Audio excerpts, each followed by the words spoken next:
Good evening. बैठे कैसे नहीं अभी तक? समोसे खाने लगे? इतनी छोटी बात के लिए थैंक यू क्या?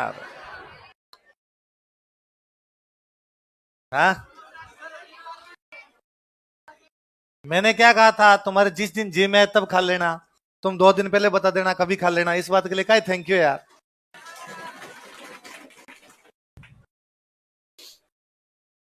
बैठो बैठो, लो फटाफट बैठो।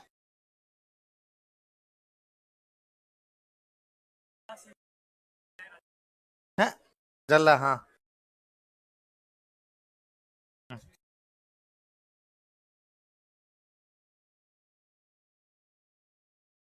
नॉर्मल जो जैसलमेर की राजकुमारी होती है कोई भी।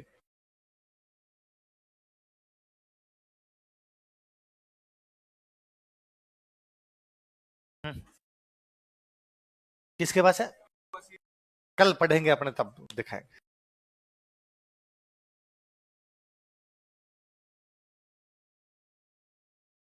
कल कहां तक पढ़ा था? जालोर जालोर पढ़ा था ना। चलो बताओ, नाडोल में कौन से वंश का शासन था? चौहान वंश का। किसने स्थापित किया? लक्ष्मण राज ने। कब स्थापित किया? कौन सी माता जी का मंदिर बनवाया? ये चौहानों की। कौन से राजा ने काइंद्रा युद्ध में भाग लिया था? उसकी 2 राजकुमारियों के नाम क्या थे? इन दोनों की शादी किसके साथ की गई थी? धारावर्ष परमार कहाँ का राजा था? कैलन के छोटे भाई का नाम क्या था? कीर्तिपाल। वो कहाँ चला गया था? जालोर। जालोर का पुराना नाम क्या था? जाबालीपुर क्यों था? फिर जालोर क्यों पड़ा? कौन से किले पर कौन से पहाड़ पर किला था? इसलिए यहाँ के चौहान क्या कहलाए? संस्थापक कौन था उनका? कीर्तिपाल ने किसको हरा के कब्जा किया? कुंतपाल परमार। सुंदा पर्वत के अभिलेख में क्या कहा गया उसको? नैणसिरी ख्यात उसको क्या बताती है? महान राजा। क्या बताती है? महान राजा बताती है। समर सिंह ने जालोर में क्या क्या निर्माण करवाया? परकोटा, शस्त्रागार और कोषागार बनवाया था। उसने अपनी राजकुमारी लीला देवी का विवाह किससे किया? भीम सेकंड कहां का राजा था? कौन से वंश का? मंडोर और नाडोल छीनने वाला राजा कौन था? कौन था? किससे छीने थे? इल्तुतमिश से। और गुजरात के कौन से राजा को हराया था? लवण प्रसाद। किसको हराया? लवण। किसने महाराजा धीराज की उपाधि धारण की? कौन उस पर अटैक की हिम्मत नहीं कर पाए थे? नासिरुद्दीन महमूद और बल्ब। जलालुद्दीन खिलजी ने किस पर आक्रमण किया था? किस पे? सामंत सिंह को। कहां तक चला गया था? सांसोर। लेकिन सांसोर के पास उसको कौन हराता है? सारंगदेव बागेला की सहायता से हरा दिया जाता है। किसके टाइम में अलाउद्दीन ने अटैक किए थे? कन्नड़ देव के टाइम उसने कहां कहां अटैक किए? सिवाना पर अटैक कब किया था? जालोर पे कब किया था? क्योंकि वो अपने साम्राज्य का, क्योंकि जालोर का किला व्यापारिक मार्गों पे था। दिल्ली से गुजरात और दिल्ली से दक्षिण भारत। अच्छा, जब उसकी सेना जा रही थी गुजरात तो कन्नड़ देव ने उसको जाने का रास्ता, और जब आ रही थी तब कन्नड़ देव के कौन से सेनापति ने क्या छीन लिए थे? अच्छा, फरिश्ता कहता है कि अलाउद्दीन का एक सेनापति था, क्या नाम था? आइनुल मुल्क मुल्तानी। वो समझा के कहां ले गया था इसको? लेकिन वह इसने युद्ध की चुनौती को नैण से कहता है ये नहीं था। इसका कारण क्या था? फिरोजा का वीरमदेव के प्रति। शिवाना पर कब अटैक किया? शिवाना किला किसके पास था? सातल और सोम कौन थे? उनके साथ किसने विश्वासघात किया? किसने किया? माहिल सैनिक ने विश्वासघात किया। और जो सिवाना किला वो जालोर की क्या कहलाता है? चाबी कहलाता है। और तो इस समय कौन सा साका हुआ? अलाउद्दीन ने कब्जा करके नाम बदल के और किसको सौंप दिया? उनका कौन सा सेनापति मारा गया था? नाहर खान। कौन मारा गया? सांचौर का कौन सा मंदिर तोड़ा? कौन से स्टडी सेंटर को उजाड़ दिया? और तुर्क सेना को कन्नड़ देव कौन से युद्ध में रहता है? मालकाना का युद्ध। कौन सा सेनापति गिरफ्तार कर लिया गया? तो अलाउद्दीन ने जालोर पर अटैक कब किया? जालोर का साका किसके नेतृत्व में हुआ? कन्नड़ देव और वीरम देव। किसने विश्वासघात किया? किसने? बीका दैया को उसकी पत्नी ने मार दिया। और जालोर का नाम बदलकर जलालाबाद। पद्म नाम की किताबों के नाम बताओ। कन्नड़ देव प्रबंध और वीरम देव सोनगरारी वाह। गुलविहिस्ट कौन थी? नयन चंद्र सूरी की पुस्तक। हमीर महाकाव्य। हमीर रासो किस किसने लिखे? जोधराज, सारंगधर और महेश। चंद्रशेखर ने क्या लिखा? अमीर अमीर बंधन किसने लिखा? अमृत कैलाश। और हमीरायण किसने लिखा? भांडव व्यास। इतना ही पढ़ा? अब लिखो शिरोही का इतिहास।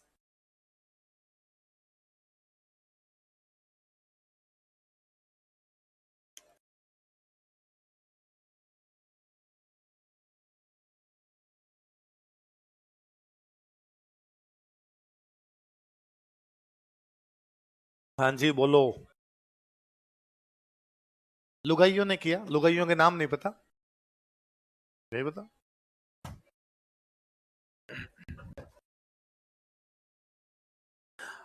जैसे हम पढ़ रहे थे भाई, जालोर में कौन सा वंश था? चौहान। लेकिन चौहानों की ब्रांच कौन सी थी? सोनगरा। वैसे सिरोही में जो ब्रांच थी वो थी देवड़ा। कौन सी थी? तो सिरोही में वंश तो कौन सा है? चौहान। लेकिन चौहानों की ब्रांच कौन सी है? देखो, सिरोही में चौहान वंश की देवड़ा शाखा का शासन था। Deora branch of Chauhan dynasty ruled over Sirohi. Sirohi में चौहान वंश की देवड़ा शाखा का शासन था। Deora branch of Chauhan dynasty ruled over Sirohi. Chauhan वंश की देवड़ा शाखा का शासन था। Deora branch of Chauhan dynasty ruled over Sirohi. कौन सी शाखा का? कौन से वंश की? चौहान वंश की। पहला जो बंदा है उसका नाम लिखो, लुम्बा।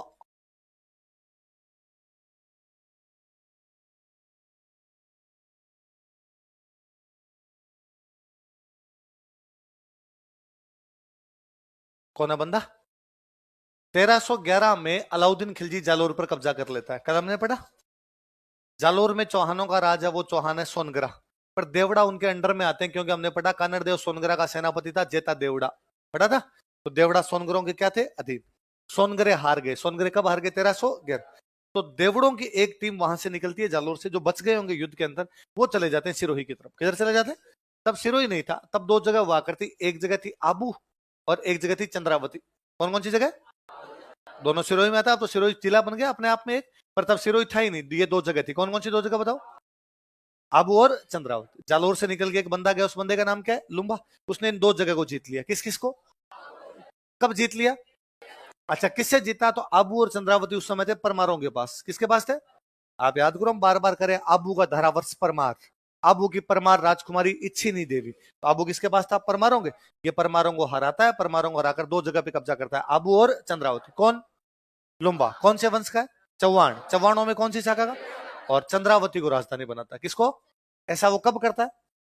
तो 1311 में जालोर का पतन हो रहा है, पर देवड़ाओं का राज्य सिरोही की तरफ स्थापित हो रहा है। पहले बड़ी बात है।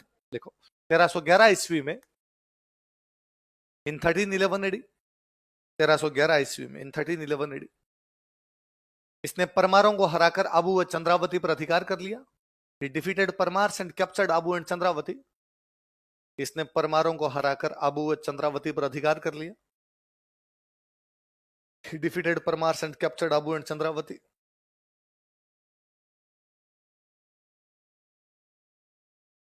इसने परमारों को हराकर आबू व चंद्रावती पर अधिकार कर लिया।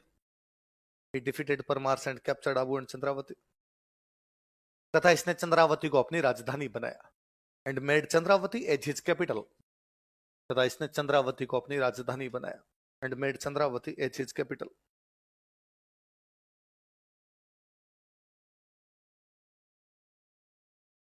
तथा इसने चंद्रावती को अपनी राजधानी बनाया। याद रह जाएगा।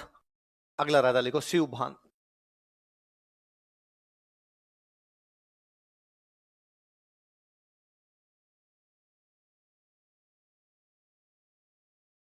शिवभान राजधानी चेंज करता है। 1405 में नई राजधानी बनाता है अपनी, शिवपुरी। कौन सी बनाता है?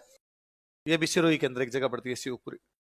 देखो, 1405 ईस्वी में, इन 1405 एडी, 1405 ईस्वी में इन 1405 एडी, इसने शिवपुरी को अपनी राजधानी बनाया। He made Shivpuri as his capital. Sirohi में जगह, इसने शिवपुरी को अपनी राजधानी बनाया। He made Shivpuri as his capital.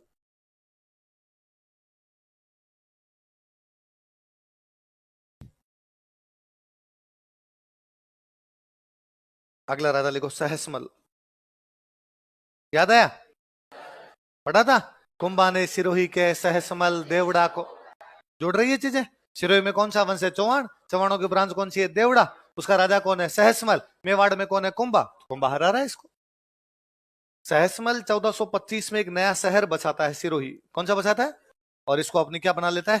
तो पहले राजधानी थी चंद्रावती, फिर राजधानी आई शिवपुरी, फिर राजधानी कौन सी आ गई? सिरोही। लिखो, 1425 ईस्वी में, इन 1425 एडी, 1425 ईस्वी में इन 1425 एडी, इसने सिरोही की स्थापना की। ही फाउंडेड सिरोही। इसने सिरोही की स्थापना की, ही फाउंडेड सिरोही, तथा इसे अपनी राजधानी बनाया and made it his capital, तथा इसे अपनी राजधानी बनाया and made it his capital.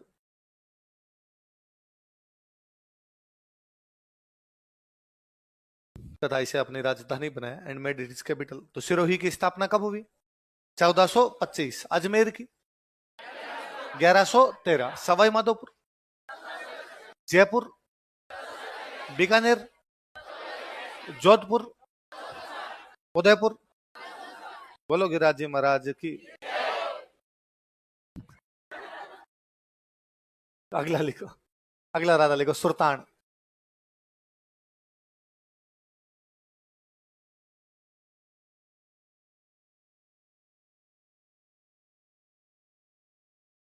अगला कौन है?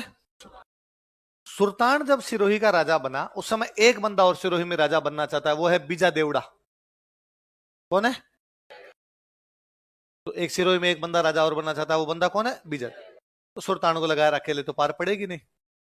उन्हीं दिनों बीकानेर का राजा राय सिंह है, वो जा रहा है गुजरात। कहां पे जा रहा है? तो और इधर सुल्तान जो था महाराणा प्रताप का सहयोगी था। किसका सहयोगी? राय सिंह किसका सेनापति है? अकबर। तो अकबर ने राय सिंह को कहा कि यार इस सुल्तान से बात कर ताकि महाराणा प्रताप की सहायता नहीं करे। राय सिंह ने सुल्तान को कहा कि सुल्तान देख, एक तो तू जब महाराणा प्रताप की सहायता करता है तो अकबर तेरे खिलाफ है, दूसरा तेरे को कभी भी हटा के कौन बन सकता है? बीजा देवड़ा। कौन बन सकता है? अब यदि तू हमारी तरफ आ जाए, मतलब अकबर की तरफ आ जाए, तो बीजा देवड़ा को तो हम बनने नहीं देंगे। हमारा काम हो जाएगा, तू प्रताप की सहायता नहीं करेगा, तेरा काम हो जाएगा कि तेरे को बीजा देवड़ा हटाएगा नहीं। तो सुल्तान किसकी तरफ आ गया? अकबर की तरफ। किसकी तरफ आ गया? तो मैंने आपको लिखवाया था, देखो कि सिरोही के सुल्तान तथा जालौर के ताज खान को अकबर के पक्ष में लेकर आया था, बताया था। तो उसने कहा क्या करना पड़ेगा? तो उसने कहा तू एक काम कर, आधी सिरोही जो है वो अकबर को दे दे। आधी सिरोही किसको दे दे? अकबर। अब आधी सिरोही अकबर की, आधी सिरोही किसकी हो गई? भाई यदि तू जिद करेगा तो पूरी सिरोही हाथ से जाएगी, या तो अकबर कब्जा करेगा या बीजा देवड़ा कब्जा करेगा। इससे अच्छा है तू आधी अकबर को दे दे, आधी तू रख ले, तो आधी का तू राजा है और तेरे को हटाने वाला भी कोई भी नहीं। तो अकबर ने आधी सिरोही ले ली। अब अकबर आधी सिरोही लेके क्या करे? तो अकबर ने आधी सिरोही दे दी प्रताप के भाई को। प्रताप का भाई कौन था? जगमाल अकबर के पास चला गया था। अकबर ने एक तीर से कई शिकार किए। सुल्तान महाराणा प्रताप का सहयोगी है, उसको अपनी साइड में लेके आ गया एक प्रकार से। आधी सिरोही उसने किसको दे दी? जगमाल। अच्छा, जगमाल को क्यों दी? उसका एक कारण और था कि जगमाल का ससुराल सिरोही था। जगमाल का ससुराल कहां था? सिरोही था। तो जगमाल की पत्नी बार बार कहती रहती थी कि भाई तुम्हारे बाप ने तुम्हें राज दिया था लेकिन तुम्हारे मंत्रियों ने हटा दिया। उदय सिंह जी राजा किसको बना गए थे? जगमाल। मेरे बाप वाला ले ले, उधर वाला ले ले तू। तो जगमाल अकबर को कह रहा था कि यार मैं तेरे पास बैठा हूं, मेरे को सिरोही दे दे। अकबर ने आधी सिरोही किसको दे दी? किसको दे दी? जगमाल। लाइन चेंज करके लिखो। इस समय बीजा देवड़ा भी सिरोही का राजा बनना चाहता था। This time Bija Deora also wanted to become king of Sirohi.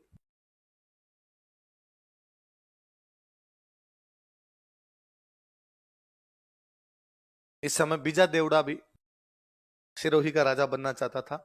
This time Bija Deora also wanted to become king of Sirohi.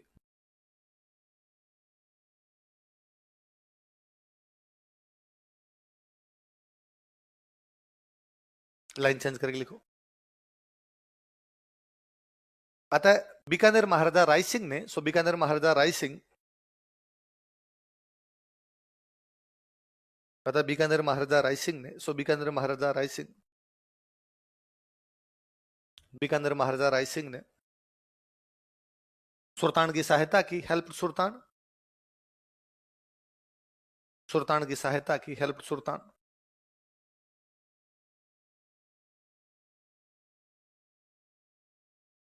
तथा आधी सिरोही लेकर अकबर को दे दी। क्यों ले दी आधी सिरोही? सहायता के बदले में। आई बात समझ? तथा आधी सिरोही लेकर अकबर को दे दी। And took half of Sirohi and gave it to Akbar. तथा आधी सिरोही लेकर अकबर को दे दी। And took half of Sirohi and gave it to Akbar.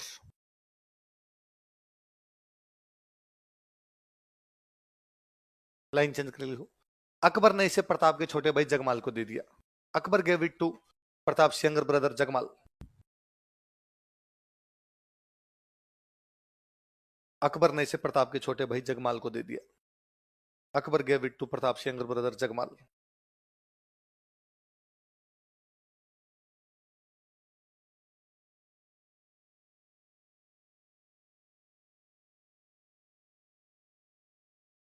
Pratap के छोटे भाई जगमाल को दे दिया। अब कुल मिला के आदि का राजा सुल्तान और आदि का राजा कौन है? जगमाल।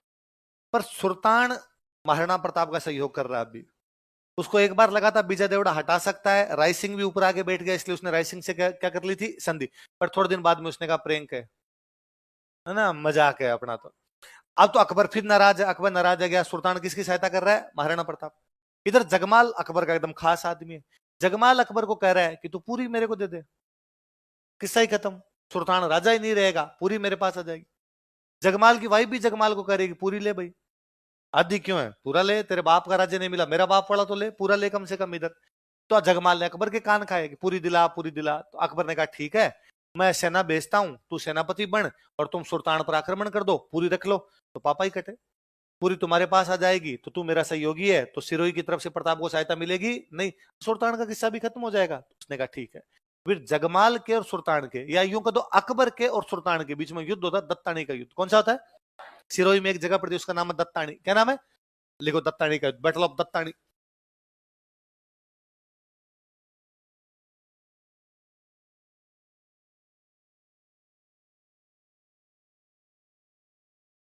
पंद्रह सौ तिरासी में।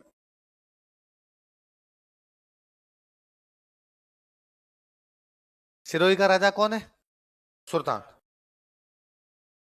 कौन से मुगल बादशाह से भिड़ रहा है? अकबर।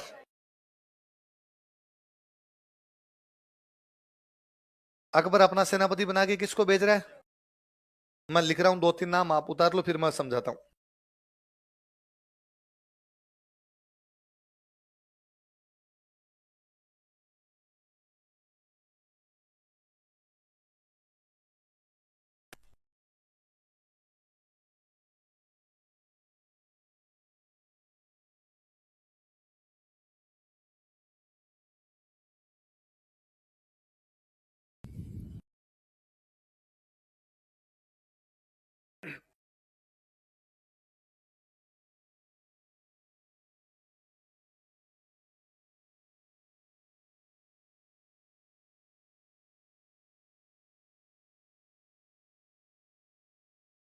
अकबर के सेनापति कौन कौन है? जगमाल, राय सिंह, दांती सिंह, कोलीवाड़। कोलीवाड़ा गांव का नाम है, दांती सिंह वहां का आदमी, नाम क्या हो गया? दांती सिंह कोलीवाड़। जगमाल आप जानते हो, महाराणा प्रताप का क्या है भाई? लिखो कोष्टक में, जगमाल के कोष्टक में लिखो प्रताप का भाई। जगमाल के कोष्टक में लिखो प्रताप का भाई। लिख लिया? अब एक नाम लिखा हुआ है राय सिंह, आपके दिमाग में आ रहा होगा बीकानेर का राजा राय सिंह ना, ये चंद्रसेन का बेटा है। किसका बेटा है?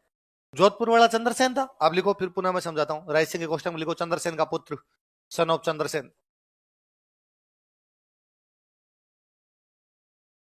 अब बात सुनना, देखो, चंद्रसेन वह बंदा जिसने पूरी जिंदगी अकबर के खिलाफ संघर्ष किया था। फाइनली सारण की पहाड़ियों में सिंचियाई गांव के अंदर 7 वालों ने उसको जहर देके मार दिया था 1581 में। कब मार दिया था? चंद्रसेन के मरने के बाद जोधपुर चंद्रसेन के भाई को दे दिया गया, मोटा राजा उदय सिंह। तो चंद्रसेन का बेटा, उसका नाम है राय सिंह। क्या नाम है? वो तो राजा बना नहीं, राजा तो उसका चाचा बन गया, मुताऊ बन गया, मोटा राजा उदय सिंह। तो राय सिंह अकबर के पास चला जाता है। राय सिंह किसके पास चला जाता है?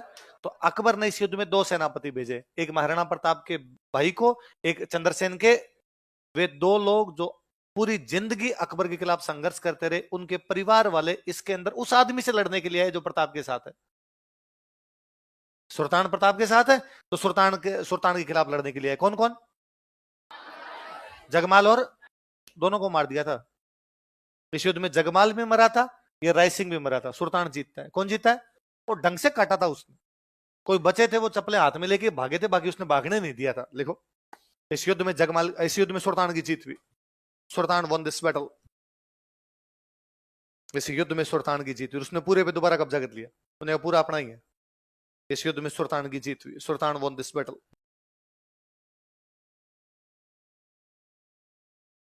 इस युद्ध में किसकी जीत हुई? अब और सुनना, देखो है ना, एक दो बात मैं और बताता हूं। 1581 में चंद्रसेन सारण की पहाड़ियों में सिंचियाई गांव में मरने से पहले अकबर से अजमेर छीन लेता है। क्या छीनता है? अजमेर पे कब्जा करता है यहाँ से, और उसको रुपए मिलते हैं। तब उसको लगता है जोधपुर पे अटैक करना है, वो पाली में बैठ के ये बना रहा है सिचुएशन, तभी उसको 7 वालों ने जहर देके मार दिया। पर 81 में हरा ही रहा है। ठीक पहले रामपुरा क्षेत्र में जलाल खान को मार के आया था, अब अजमेर छीन लिया। 1581 की बात है। 1582 में दिवेर के युद्ध के अंदर महाराणा प्रताप पूरी मुगलों की फौज काट देते हैं। पढ़ा था हमने। 1583 में सुल्तान दत्तानी के युद्ध में मुगलों की फौज को पुनः काट देते हैं। 81, 82 और 83 लगातार 3 साल मुगल लगातार 3 युद्ध आ रहे हैं। वो अजमेर में हार रहे हैं, वो दिवेर में हार रहे हैं, वो दत्तानी में हार रहे हैं, क्योंकि राजस्थान वालों ने सीरीज बना ली पूरी, क्योंकि राजस्थान वालों ने एक्का कर लिया, क्योंकि राजस्थान वालों ने गठबंधन बना लिया। इसलिए अकबर के समझ में आया कि अब इधर राजस्थान में पार पड़ेगी। इसलिए हम पढ़ते हैं कि 1585 के बाद उसने मेवाड़ पर आक्रमण करने बंद कर दिया। पढ़े थे हमने। इतना प्रैक्टिकल आदमी तो वो भी है। उसको लगता है जब पटवारी ग्राम सेवक में नहीं हो रहा, जब सिरोही वाले कूट रहे हैं, तो RS IAS तो बहुत भयंकर चीज है भाई साहब। इसलिए अपने को इधर जाना। तो 81, 82, 83 3 साल याद रहेंगे। ये तीनों मुगलों के लिए राजस्थान में खतरनाक थे। उधर अभी मैं आगे और बताऊंगा। 69, 70 ये वाले साल उनके लिए बहुत अच्छे रहे थे। 68, 69 और 70, क्योंकि 68 के अंदर अकबर ने कब्जा किया था चित्तौड़। कहां किया था? अभी आगे मैं बूंदी पटाऊंगा तब पटाऊंगा। 69 में अकबर ने कब्जा किया था रणथंभौर। कहां कब्जा किया था? और 70 में तो पश्चिमी राजस्थान पूरा संधि कर गया था, जब बीकानेर, जैसलमेर और आपका मोटा राजा उदय सिंह तीनों क्या कर गए थे? संधि। तो 68, 69, 70 वो अकबर के लिए ठीक है। 81, 82, 83 ये अकबर के लिए। आई बात समझ में? तो अकबर की सेना यहां पर हार गई, सुल्तान यहां पर जीत गया। अब सुल्तान जैसे जीता, ये समाचार मिला महाराणा प्रताप को। किसको मिला? और महाराणा प्रताप ने कहा शाबाश मेरे चीते, क्या लड़ाई लड़ी है यार, दत्तानी में मुगलों की पूरी फौज काट दी। मैं राजी हुआ हूं सुल्तान से, और मैं मेरी पोती की शादी सुल्तान के साथ करूंगा। पोती की शादी सुल्तान। तो अमर सिंह की बेटी की शादी बाद में किससे की गई? सुल्तान। जब ये बात आई और महाराणा प्रताप ने कहा भाई मैं मेरी पोती की शादी किससे करूंगा? सुल्तान से। भाई राजकुमारी की शादी के लिए अच्छा वर चाहिए, इससे अच्छा वर कौन होगा जिसने मुगलों को हरा दिया और अपना सहयोगी और है, तो क्यों ना सुल्तान के साथ अपनी राजकुमारी की शादी कर दी जाए। इस बात पर एक भाई महाराणा प्रताप का खड़ा होता है, वो खड़ा होकर कहता है मेरे को इस पे ऑब्जेक्शन है। उस भाई का नाम है सगर। क्या नाम भाई का? जो जगमाल का रियल भाई है। उदय सिंह की कई रानियां थी, उनमें एक रानी के 2 बेटे हैं, जगमाल और सगर। एक रानी का महाराणा प्रताप, एक रानी का शक्ति सिंह है, दूसरी रानी का कोई और रहा होगा, कई रहने। जगमाल और सगर रियल थे। जगमाल पहले ही नाराज होकर चला गया था, लेकिन सगर नाराज होकर गया नहीं था। सगर किसके पास था? वो खड़ा हुआ, उसने खड़े होकर कहा कि बहुत अच्छी बात है, राजकुमारी की शादी ऐसे किसी राजा या राजकुमार के साथ होनी चाहिए जो बहादुर हो। और निसंदेह सुल्तान में बहादुरी की कोई कमी, और जिसने अभी अभी मुगलों की पूरी फौज काट दी हो, उस आदमी ज्यादा बहादुर कौन होगा? पर भैया इस बात को भी कंसिडर करना चाहिए कि सुल्तान ने अपने भाई जगमाल को मारा है। हम अपने भाई के हत्यारे को राजकुमारी कैसे दे सकते हैं? महाराणा प्रताप ने पुनः कहा कि सगर युद्ध के मैदान में जो अपने साथ है वो भाई है, जो खिलाफ है वो दुश्मन है। सुल्तान साथ है तो अपना भाई है, जगमाल खिलाफ है तो अपना। और सुल्तान यदि अपने साथ है तो अपनी राजकुमारी देने में कोई हर्ज नहीं है। सगर ने कहा कि भैया मेरे से ये नहीं होगा, यदि आपको ऐसा करना तो कीजिए, मैं आपकी जगह छोड़ रहा हूं। तो सुल्तान सगर भी मेवाड़ छोड़ के चला गया। सगर चला गया अकबर के पास। कहां चला गया? अकबर मर गया। अकबर के मरने के बाद अगला बादशाह बन गया जहांगीर। कौन बन गया? जहांगीर के जीवन का एक ही सपना मेवाड़ जीतना है, बाकी तो उसके बाप ने जीत लिया। अकबर जीत गया था, उसको मेवाड़ जीतना, लेकिन मेवाड़ में उसकी पार नहीं पड़ रही। उसने दिमाग लगाया। उसने दिमाग लगाया कि यार मेवाड़ में फूट डाल दी जाए, मेवाड़ में 2 राजा बना दिए जाए। तो आधे शक्ति मेवाड़ के एक राजा के पास, आधी शक्ति मेवाड़ के दूसरे राजा के पास। तो अमर सिंह कमजोर, अगर अमर सिंह कमजोर होगा तो हम इसको मार लेंगे। अमर सिंह राजा था उधर। तो उसने सगर को चित्तौड़ का किला दे दिया। कौन सा किला दे दिया? क्योंकि 1568 में चित्तौड़ के तीसरे साके के बाद चित्तौड़ का किला किसके पास चला गया था? मुगलों के पास। मुगलों के पास था तो मुगल बादशाह जहांगीर है, उसने चित्तौड़ का किला किसको दे दिया? सगर। जिसके पास चित्तौड़ का किला मेवाड़ का राणा, तो उसने कहा मेवाड़ का राणा सगर है, और मेवाड़ की राजधानी चित्तौड़ किसके पास होगी? सगर। अब एक प्रकार से मुगलों की तरफ से मेवाड़ का राणा कौन है? सगर। मेवाड़ वाले मेवाड़ का राणा किसको मानते हैं? अमर सिंह। जहांगीर के दिमाग में था कि सगर जब मेवाड़ में जाके राणा बनेगा तो अमर सिंह के खूब सारे लोग टूट के किधर आ जाएंगे? सगर। तो अमर सिंह की शक्ति क्या हो जाएगी? कम। तो अपने अमर सिंह को मार देंगे। लेकिन भाई मेवाड़ का एक बंदा भी सगर के पास नहीं गया। सारे के सारे अभी भी किसके पास थे? अमर। उधर सगर बेचारा अकेला चित्तौड़ के किले में बैठा है मुगलों की सेना को लेके। सगर को बड़ा बुरा लगता, सगर भी भला आदमी था, और सगर को लगता कि अरे यार ये किला जो है ये मेरे बाप का है, ये उदय सिंह जी का किला है। ठीक है, किसी कारण से उनको किला छोड़ना पड़ा और अकबर ने यहां पर कब्जा कर लिया। अब ये किला मुगलों के पास है। इस किले पर जो कभी केसरिया ध्वज लहराया करता था वो हटा दिया गया। अब इस पे मुगलों का झंडा है। नहीं यार ये नहीं हो सकता। सगर ने एक दिन अमर सिंह को मैसेज किया कि आगे किले पे कब्जा कर ले। तो अमर सिंह ने कौन से किले पे कब्जा कर लिया? पर उसने अमर सिंह को कहा कि देख भतीज, किला तू रख, पर मैं तेरे पास नहीं रहूंगा। मैं तेरे पिताजी से नाराज होके गया था, किला मैं तेरे को दे के जा रहा हूं। वो यहां से मुगलों की सेना जा रही थी अफगानिस्तान की तरफ, अफगानिस्तान चला गया। अब जहांगीर को पता चला कि सगर किला किसको दे गया, तो उसने लगा मरा दिया यार, अपने चारे फूट पड़े तो काका भतीजा एक तरफ हो गए दोनों। उसने एक बड़ी सेना और भेजी, अमर सिंह से किला वापस लिया। अमर सिंह लगा बड़ी सेना ही किले में पार पड़ेगी नहीं, किले के अंदर रहेंगे तो साका जोर जैसा कुछ ना कुछ करना पड़ेगा, इससे अच्छा पहाड़ों में जाके लड़ते हैं ताकि लड़ाई लंबी रहे। तो अमर सिंह किला छोड़ के वापस कहां चला गया, पहाड़ों में। फिर 1615 में अमर सिंह को किला मिला था, तब तक ये किला मिला नहीं। सगर यहां से अफगानिस्तान की तरफ चला गया। सगर थोड़े दिनों बाद वापस जहांगीर के पास जाता है, तो जहांगीर बड़ा नाराज होता है और जहांगीर उसको कहता है भाई मैंने तेरे को किला दिया था, तू अमर सिंह को क्यों दे गया, ये क्या तरीका है। सगर घर पे जाके सोचता है कि यार क्या करें, मैं मेवाड़ में जाके भी नहीं लड़ना चाहता क्योंकि वो मैं छोड़ के आ गया, मेरी महाराणा प्रताप से बनती नहीं थी। मुगलों से भी मेरे से नहीं लड़ा जाता, मुगलों की तरफ से भी, क्योंकि मेरी आत्मा नहीं मानती कि इनकी तरफ से लड़ू। सुसाइड कर गया था वो। अपने वहां पढ़ते हैं कि प्रताप के दो भाई उसके खिलाफ थे, जगमाल और सगर। तब आपके खूब सारे लोगों के दिमाग में था सर सगर कौन है, समझ में आया सगर कौन है, पल्ले पल्ले पड़ी, क्यों नाराज हुआ वो भी पल्ले पड़ी इस दत्तानी वाली युद्ध के चक्कर में। आई बात समझ में। लिखो दरबारी विद्वान, कोर्ट स्कॉलर्स।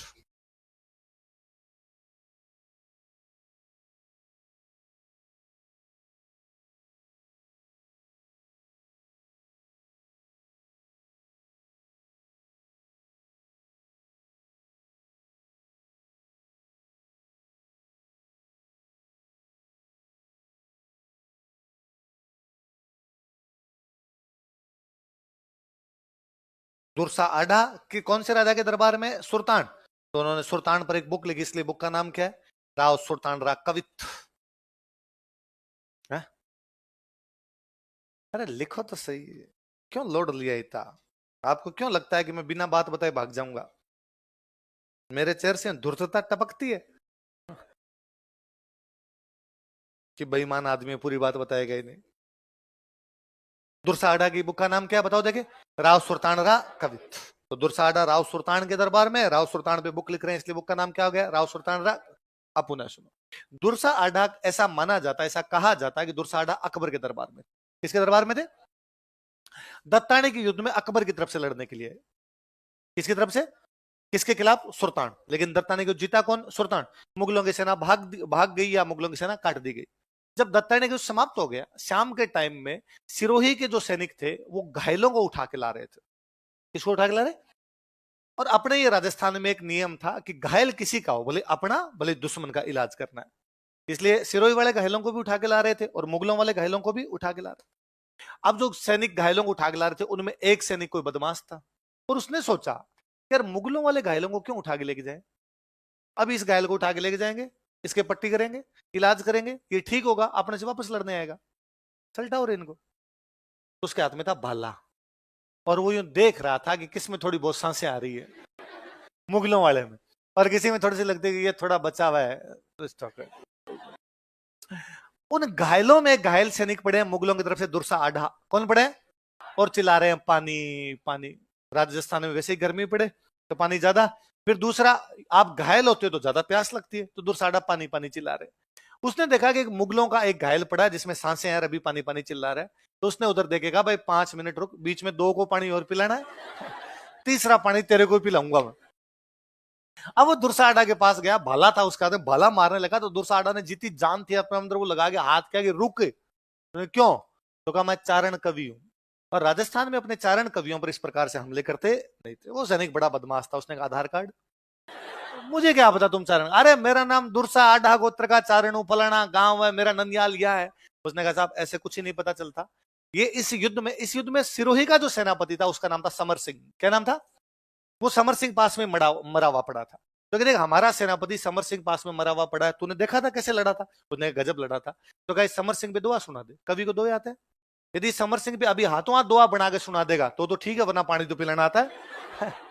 तो दुर्सा आडा घायल अवस्था में पड़े पड़े वहां पर दोहा सुनाते हैं, धर रावा जस डूंगरा वृद्ध पोता सत्रहान, समर मरण सुधारी चौथों का चौहान।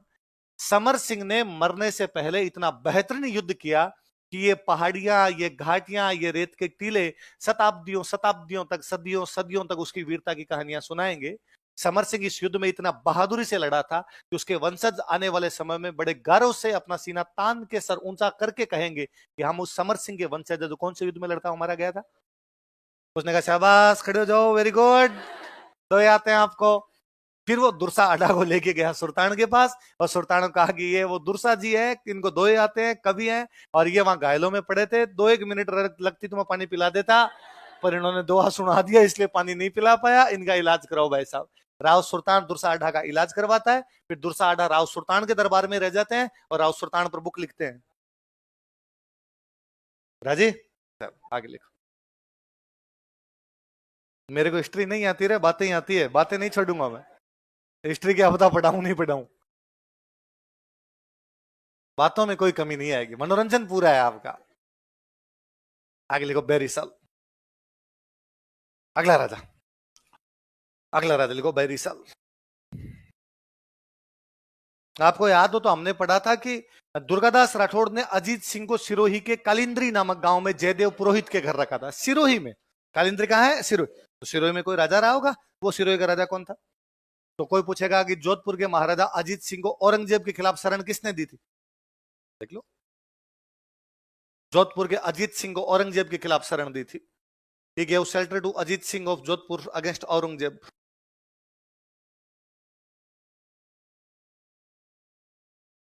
जोधपुर के अजीत सिंह को औरंगजेब के खिलाफ शरण दी थी। He gave shelter to Aurangzeb of Jodhpur, sorry, Ajit Singh of Jodhpur against Aurangzeb. Jodhpur के अजीत सिंह को औरंगजेब के खिलाफ शरण दी थी। याद रह जाएगा। अगला राजा लिखो शिव सिंह।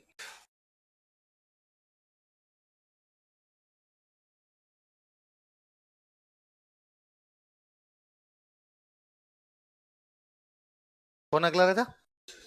लिखो 1823 ईस्वी में, इन 1823 एडी, 1823 ईस्वी में,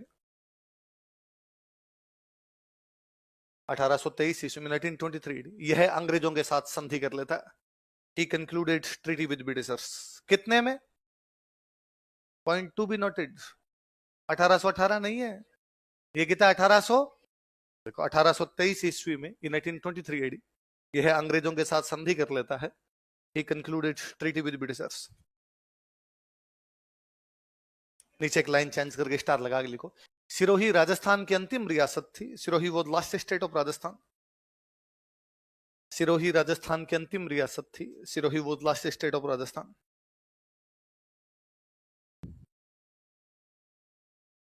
जिसने अंग्रेजों के साथ संधि की थी। विच कंक्लूडेड ट्रीटी विद ब्रिटिशर्स।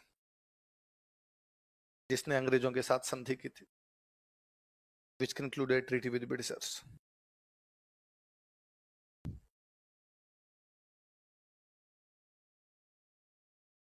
अपने को लगता है जब बाकी सबने 1818 में कर ली, ये भाई साहब 23 तक क्यों बैठे हुए थे? हुआ यूं कि राजस्थान की क्षेत्रफल की दृष्टि से सबसे बड़ी कोई रियासत थी, वो थी मारवाड़। कौन सी थी? मारवाड़ का वह राजा जो अंग्रेजों के साथ संधि करता, वो था मानसिंह। पढ़ा था हमने 1818 में मारवाड़ का मानसिंह अंग्रेजों के साथ क्या कर लेता है? संधि। तो जब मानसिंह ने अंग्रेजों के साथ संधि की, तो अंग्रेजों ने मानसिंह को पूछा, भाई तू कहां का राजा? तो उसने कहा मारवाड़। तो बता तेरा मारवाड़ कहां पर है? तो उसने कहा मारवाड़ भाई साहब, ये तो मेरी राजधानी जोधपुर कहां, ठीक है, कहे नागौर भी मेरा है, पाली भी मेरा है, जालोर भी मेरा है, सिरोही भी मेरा है, बाड़मेर भी मेरा है। अब बाकी सारी जगह उसने सही बोली थी, नागौर उसका था, पाली उसका था, जालोर उसका था, बाड़मेर उसका था, पर सिरोही उसका नहीं था। वो झूठी बोल गया। उसने कहा सिरोही अपना ही। अब जब उसने अंग्रेजों को कहा सिरोही मेरा है, तो अंग्रेजों को लगा जब मारवाड़ के साथ संधि हो गई तो सिरोही के साथ अपने आप ही हो गई। सिरोही अलग से तो है नहीं, सिरोही मारवाड़ का ठिकाना है, इसलिए अंग्रेजों ने सिरोही वालों के साथ कोई भी संधि, अंग्रेज चला चला के राजाओं के पास जा रहे हैं, वो कोटा जा रहे हैं संधि कर लो, बूंदी जा रहे हैं संधि कर लो, जयपुर वालों के साथ संधि, लेकिन सिरोही, सिरोही वाला राजा कोट पैंट के बटन बंद करके बैठा है कि भाई अंग्रेज आएंगे और अपने उनसे क्या करेंगे। अंग्रेज गए नहीं, तो फाइनली सिरोही के जो राजा थे वो अंग्रेजों के पास गए। उन्होंने अंग्रेजों को जाकर क्या करे, हमने कौन सी मोरनी के बाटे मारे थे, आप लोगों ने सबके साथ संधि की, ऐसी क्या खता हुई कि हमारे साथ कोई संधि नहीं की? अंग्रेजों ने कहा भाई साहब वो कौन? कहा मैं शिव सिंह, सिरोही का राजा। कहां पड़ता है सिरोही? तो ने कहा ये रहा। अंग्रेजों का झूठे आदमी, ये मारवाड़ में आता है।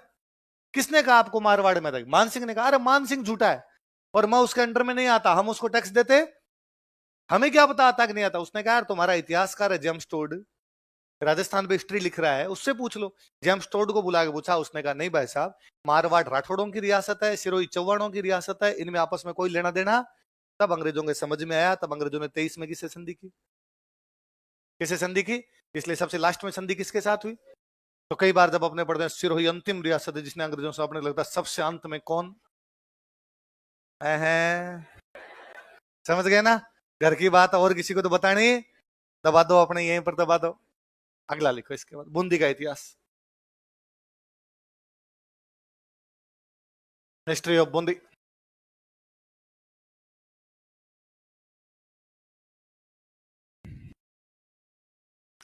जालोर में कौन सा वंश था? चौहान। चौहानों की ब्रांच कौन सी थी? सोनगरा। सिरोही में कौन सा वंश था? चौहान। चौहानों की कौन सी शाखा थी? देवड़ा।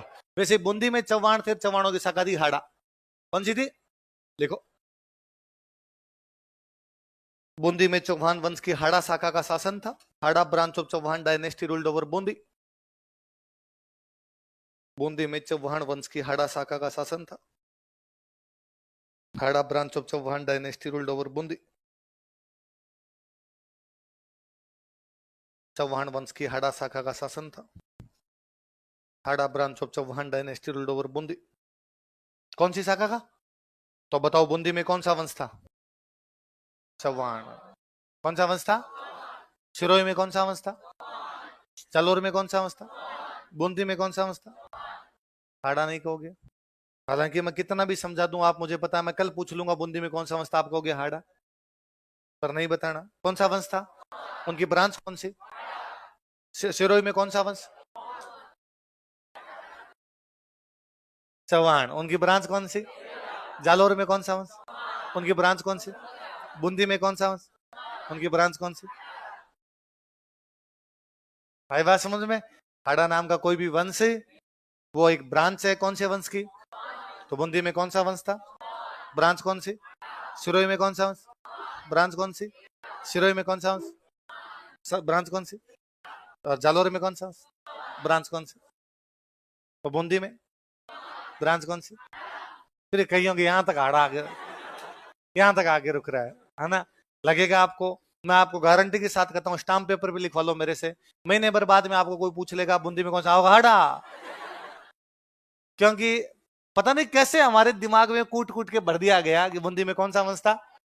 और वो तो मैं हमेशा कहता हूँ कि आपने तो छोड़ो भाई, अपने अलग अलग इलाके के लोग हैं। मेरे एक मित्र बूंदी से, और बेहद इंटेलिजेंट, फर्स्ट ग्रेड लेक्चरर जो लगते हैं ना, तो अब तो क्या था, फर्स्ट ग्रेड लेक्चरर में एग्जाम होता है, एग्जाम पास करो लेक्चरर बनो।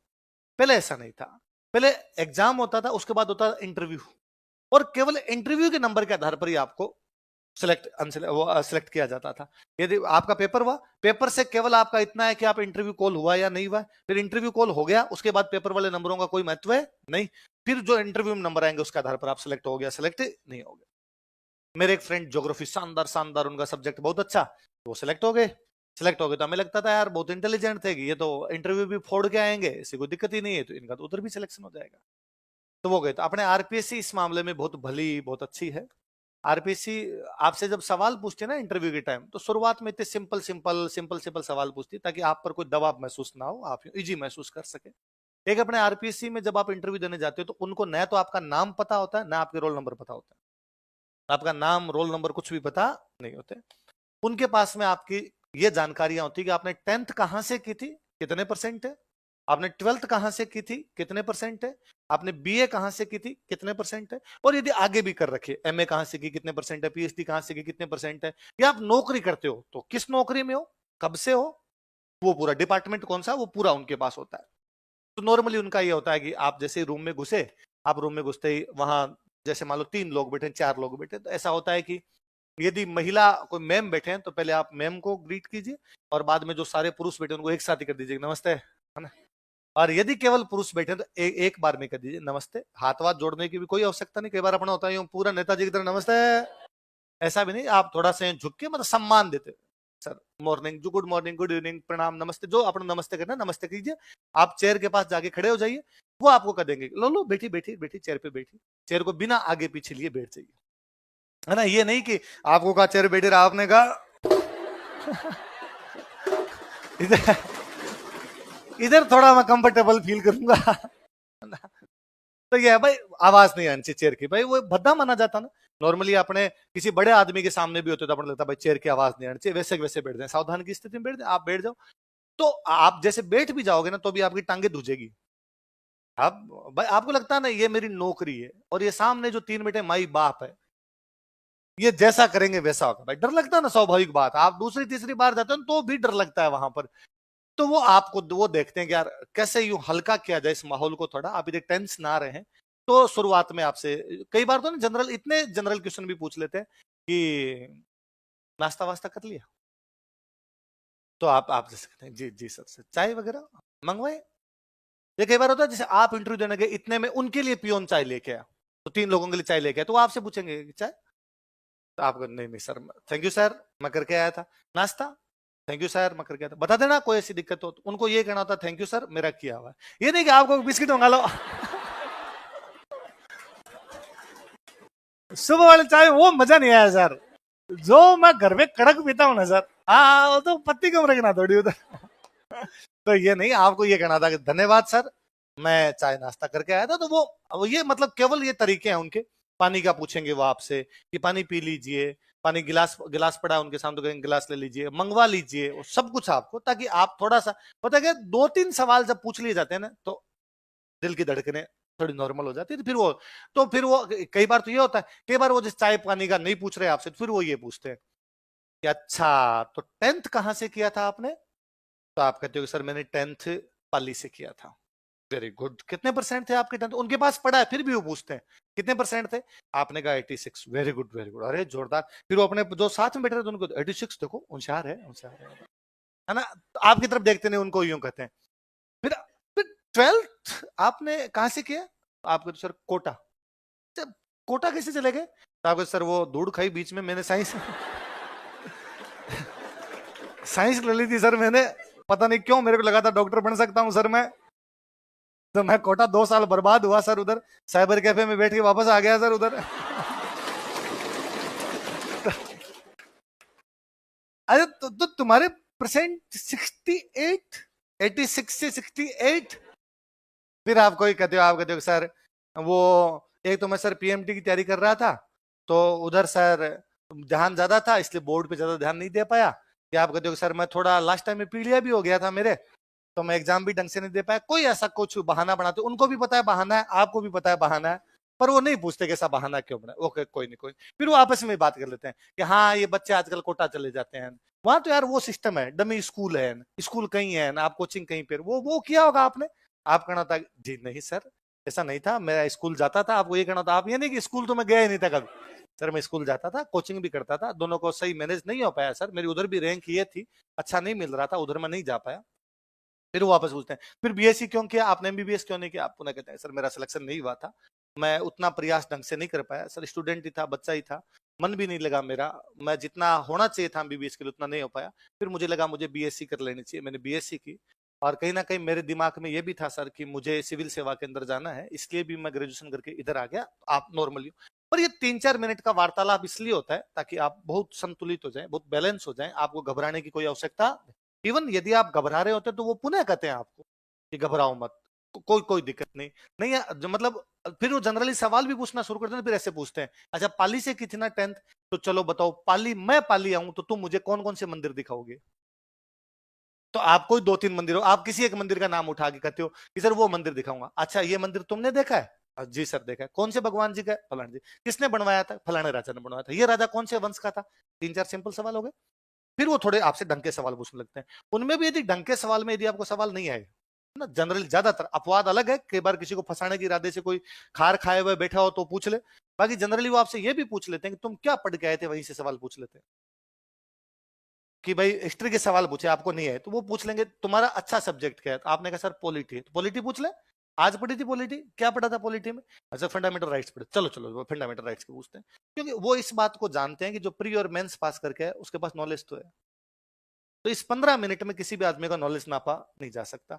मैं कहता हूं 15 मिनट में आप मेरे से 15 ऐसे सवाल पूछ सकते हैं राजस्थान जीके की जिनमें से मेरे को एक भी नहीं है। क्या इसका मतलब ये थोड़ी है मुझे राजस्थान जीके नहीं आती, या 15 मिनट में मैं आपसे ज्योग्राफी के 15 सवाल ऐसे पूछ सकता हूं जिनमें से आपको एक भी नहीं है, इसका मतलब ये नहीं है कि आपको ज्योग्राफी उस टाइम पे वो जो पॉइंट ऑफ टाइम था उस पे आपको उसका जवाब याद नहीं आया, बाकी आपको चीजें तो आती है, तो बड़ा ही प्रयास करते हैं। तो मेरे उन मित्र से उन्होंने पूछा कि 10th कहाँ से किया कि बूंदी, 12th कहाँ से किया कि बूंदी, बीए कहाँ से किया कि बूंदी, एमए कहाँ से किया बूंदी।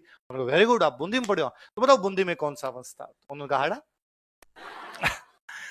तो चूंकि वो पहला दूसरा सवाल ही था, तो जो सामने बैठे थे चेयर पे जो क्वेश्चन पूछ रहे थे उन सर ने वापस कहा कि अरे अरे घबराओ मत यार, नॉर्मल जवाब दो, नॉर्मल सोच के बताओ बूंदी में कौन सा वंश था। तो ये क्या है, हम जब तैयारी करवाते हैं तो हम भी कहते हैं कि कई बार क्या करता है अगला आपका कॉन्फिडेंस चेक करता है ना, और कॉन्फिडेंस चेक करने के लिए वो पूछता है भारत के गृह मंत्री कौन? आपने कहा अमित शाह, आपने पक्का, तो आपको लगता है गलत हो गया, राजनाथ सिंह सर, राजनाथ सिंह। तो कि भाई ऐसा कुछ करे तो आपने कहना जी नहीं सर, मुझे पता है कि भारत के प्रधानमंत्री माननीय अमित शाह जी है, वापस यही कहना, आपने आंसर वही देना है, दूसरा नहीं देना। तो कि प्रधानमंत्री, हाँ जो भी गृह मंत्री प्रधानमंत्री जो पोस्ट है उस पोस्ट पे, तो कि यही देना। तो उन्होंने वापस कहा कि जी नहीं सर, बूंदी में हाड़ा वंश था। अगले ने वापस कहा कि अरे इतना पानी पी लो, पानी, इतना घबराने की कोई आवश्यकता, आराम से सोच के जवाब दो। पहला सवाल है क्यों गलत जवाब दो, और तुम जवाब दो। अरे मोबाइल नीचे रख रहे, तेरे पास ही है क्या? औरों के पास है नहीं मोबाइल? और ये पढ़ा है तू तो लिख हाड़ा वंश राजवीर सर, इतने में कोई ना कोई वीडियो आ जाएगा। तेरे से पहले कई हो गए धुरंधर ऐसे जिन्होंने बना लिए। तो क्या वापस तो उस बंदे तुम कोई पहले व्यक्ति हो जो इसका वीडियो बना रहे तो समझ में आता है, यूट्यूब भरा पड़ा है यार, तो क्यों लोड लेना। और मैंने कहा ना, मैं कल ही आप क्या बता रहा था, लाइव लाइव तुम आंखों से देख पा रहे हो, मैं कहानी सुना रहा हूं, इससे अच्छा क्या होगा। यदि आपको मोबाइल में देखना है तो ऑनलाइन लीजिए ना, घर वालों के पैसे तो बचाओ, यहाँ पे रहने का खर्चा बचाओ, आने जाने का, यहाँ रहने का समय, एनर्जी, जो कुछ हो सब बचाओ, आराम से घर पे टांगे ऊंची कर करके पढ़ो, बोले कौन रोकने टोकने वाला है आपको। मैं हमेशा कहता हूँ ऑनलाइन वाले, ऑफलाइन में मैं कितनी भी बकवास करूं आपको क्लास में बैठना ही पड़ता है। ऑनलाइन में जब मैं ये कहानी सुना रहा हूँ, ऑनलाइन वाला पोज मारता होता है, मम्मी चाय ला रहा है, मास्टर बकवास कर रहा है, तो उधर अधिकार ज्यादा है, आपके पास तो कोई अधिकार भी नहीं। वो आराम से बीच में कोई चाय पानी करता है, आराम से पानी वानी पी के आता है अपना, आप ऐसा नहीं कर सकते, आपको सुनना ही पड़ता है, सामने बैठना ही पड़ता है। तो दूसरी बार वापस कहा, तो उसने वापस जो बार चेयर पे थे उन सर ने वापस कहा कि तुम्हारा जवाब गलत है। मैं कह रहा हूं तुम्हारा जवाब गलत है, इसलिए तुम सही जवाब दो। अपने बंदे को लगे कि सही है, तो अपने बंदे ने वापस कहा कि जी नहीं सर, मेरा जवाब सही है, और बूंदी में कौन सा वंश था? सामने वाले बंदे को इतना गुस्सा आया कि उसने आगे सवाल ही नहीं पूछे। नहीं, मैं कह रहा हूं गलत है, फिर क्या है, तो दूसरे वालों को आप पूछो। इंटरव्यू में फेल कर दिया उसने। कहानी शिक्षा ये देती है कि उसे आर्ग्यूमेंट नहीं करने। जो सामने बंदा बैठा है उसे कभी भी आर्ग्यूमेंट, आपको लगता है वो बंदा आपको इस प्रकार कर रहा है, आप कह दीजिए कि जी सर, आप सीनियर हैं, आप ज्यादा जानते हैं सर, हो सकता है सर दूसरा वंश रहा हो, पर मेरे जहां तक पढ़ा हुआ यही आधार है, मैं घर पे जाके चेक करूंगा। विनम्रता सबसे अच्छा आंसर है। आपके चेहरे से टपक नहीं चाहिए कि आप पोलाइट हैं, हम्बल है। कोई अच्छा इंटरव्यू माना जाता है जिसमें आपने कम से कम 3-4 बार सॉरी बोला हो। आपसे सवाल पूछा गया, आपने कहा सॉरी सर, इसका मतलब अगले को मजे आए हैं, अगले को लगा कि फंसा लिया ना। अगले ने 10 सवाल पूछे, आपने 10 के जवाब दे दिए, अगले का ईगो हर्ट है, तो सारे आ रहे हैं, वो फिर कोई ढूंढ के लाता, आप फिर कहते ला इसे मतलब आप अगले करे पूछ और पूछ, और होता क्या, लगातार अपने से जवाब अच्छे आते हैं तो अपना एटीट्यूड ही चेंज हो जाता है। पहले हम कहते हैं कि भाई आपको हाथ ज्यादा हिलाने नहीं है, आपको हाथ ऐसे रखने हैं, थोड़े थोड़े ऐसे हिला सकते हो, अपने 5-7 जवाब अच्छे गए, अपने लगा सही जा रहा है, फिर अपने कहते अगले बंदे को ऐसा नहीं करना होता है। तो जब भी ऐसा करे अपने को बेहद पोलाइट हो जाना है। मेरे एक और सीनियर जिनकी 2008 में, कई बार एग्जांपल देता हूँ, 2008 में उनकी 8वीं रैंक थी, तो उनके उस इंटरव्यू में शायद 110 नंबर के आसपास थे, तब 160 नंबर का इंटरव्यू अगर था। तो हम उनसे यूं पूछते, भाई भैया इतने अच्छे नंबर कैसे है, तो वो कई बार यूं बताते, भाई आपको पोलाइट रहना है, जवाब अच्छे देने ही हो। तो वो यूं एग्जाम्पल देते कि क्वेश्चन पूछा कि राजस्थान में टंगस्टन कहाँ निकलता है? डेगाना। कहाँ निकलता है? नहीं निकलता डेगाना में, किताबों में लिखा हुआ है केवल, नहीं निकलता, निकलना कब का बंद हो गया। तो पूछा भाई टंगस्टन कहाँ निकलता, उन्होंने डेगाना, तो अगले ने कहा झूठ, 1992 में निकलना बंद हो गया। कहाँ निकलता है? अगले बंदे का वापस जवाब था, जी सर किताब में सर ऐसा पढ़ा था, मेरे को ऐसा कोई प्रैक्टिकल अनुभव नहीं है सर, आप कह रहे हैं तो ठीक है सर, देगा ना मैं टंगस्टन।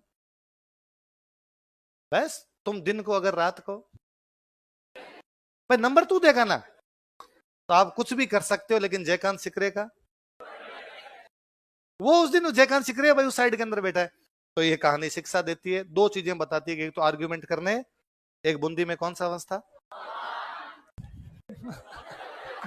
कईयों के फिर भी यहां तक हाड़ा आया था, पर इन्होंने कंट्रोल किया कि नहीं, कौन सा वंश था। चलो अगला लिखो, राजा लिखो। अच्छा एक और सुनना, एक हमने रणकपुर प्रशस्ति पढ़ी थी ना, उस रणकपुर वाले अभिलेख में बूंदी का जो नाम दिया हुआ है, बूंदी का नाम दिया हुआ है वृंदावती। क्या दिया हुआ है, लिख लो ये और लिख लो, तो कोई बूंदी का नाम पूछ ले अपने से।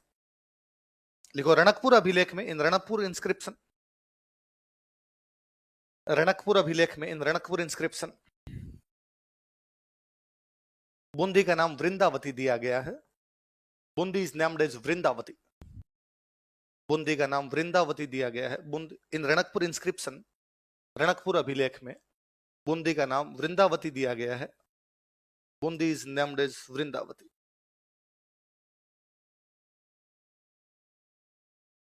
बूंदी का नाम क्या दिया गया, वृंदावती दिया गया। अब लिखो भाई, पहला लिखो देवा। पहला राजा कौन है उधर, देवा। 1241 की बात है, यहां बूंदी में एक राजा राज कर रहे हैं, उनका नाम है जेता मीणा। क्या नाम है, देवा जेता मीणा को हराता है और यहां चौहान वंश की हाड़ा शाखा का शासन स्थापित करता है। किसको हरा के, लिखो आप, फिर मैं एक बात और बताता हूं। लिखो 1241 ईस्वी में, इन 1241 एडी, 1241 ईस्वी में 1241 एडी, इसने जेता मीणा को हराया। ही डिफीटेड जेता मीणा, इसने जेता मीणा को हराया। ही डिफीटेड जेता मीणा, तथा चौहान वंश की हाड़ा शाखा का शासन स्थापित किया। And established rule of Hada branch of Chauhan dynasty, तथा चौहान वंश की हाड़ा शाखा का शासन स्थापित किया। And established rule of Hada branch of Chauhan dynasty.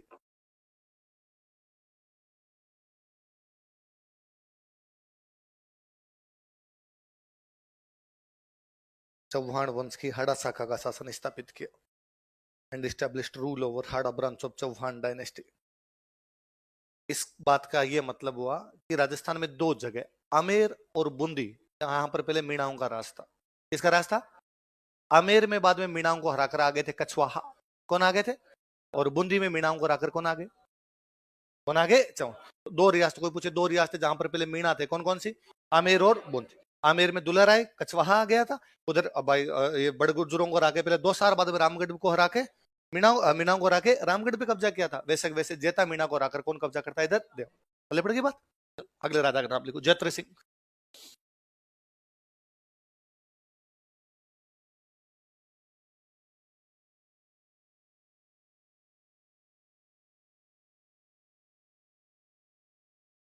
पहले क्या है, एक जगह थी बूंदी, एक स्टेट है बूंदी, और बूंदी के पास एक इलाका पड़ता कोटा। कौन सा इलाका था, जयत्र सिंह साम्राज्य का विस्तार करता है और कोटा को बूंदी में मिला लेता है। कोटा किसमें मिला लेता है, तो कोटा को जीतकर बूंदी राज्य में मिलाने वाला राजा कौन था, देख लो। इसने कोटा को जीतकर उसे बूंदी राज्य में मिला लिया था। He captured Kota and merged it in Bundi state. इसने कोटा को जीतकर उसे बूंदी राज्य में मिला लिया था। He captured Kota and merged it in Bundi state.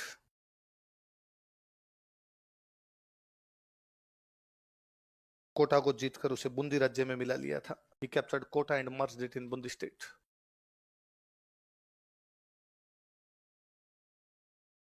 अगले राजा का नाम लिखो, बरसिंह।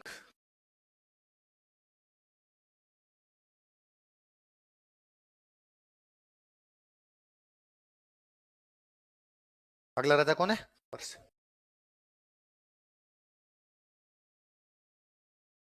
सुनना देखो, 1354 में बूंदी में किला बनाता है।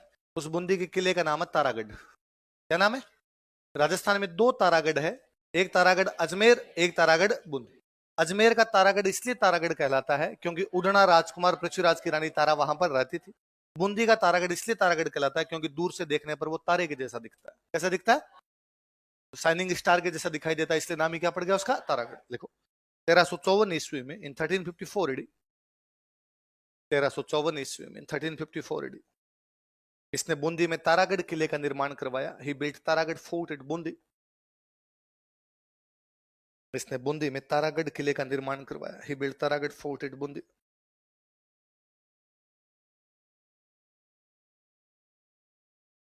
बूंदी में तारागढ़ किले का निर्माण करवाया। He built Taragarh fort at Bundi. कौन से किले का निर्माण करवाया? तारागढ़। राजस्थान में जो किले हैं उनमें सबसे वाकई सुंदर का किला कोई है तो वो किला कौन सा है? तारागढ़। तारागढ़ किला अपने भित्ति चित्रों के लिए फेमस है। किसके लिए फेमस है? भींत। भींत का मतलब होता है दीवार। भींत का मतलब दीवार पर बने हुए चित्र होते हैं उनको क्या कहते हैं? भित्ति। इंग्लिश में बोलते हो आप म्यूरल्स। किसके लिए फेमस है? अपने म्यूरल्स। लिख लो, यह किला भित्ति चित्रों के लिए प्रसिद्ध है। This fort is famous for murals. यह किला भित्ति चित्रों के लिए प्रसिद्ध है। This fort is famous for murals.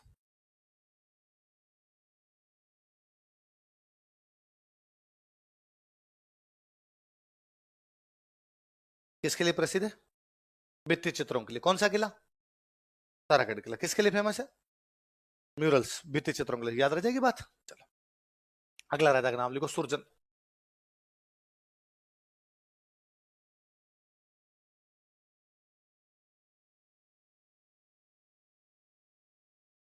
अगला राजा कौन है? सुरजन।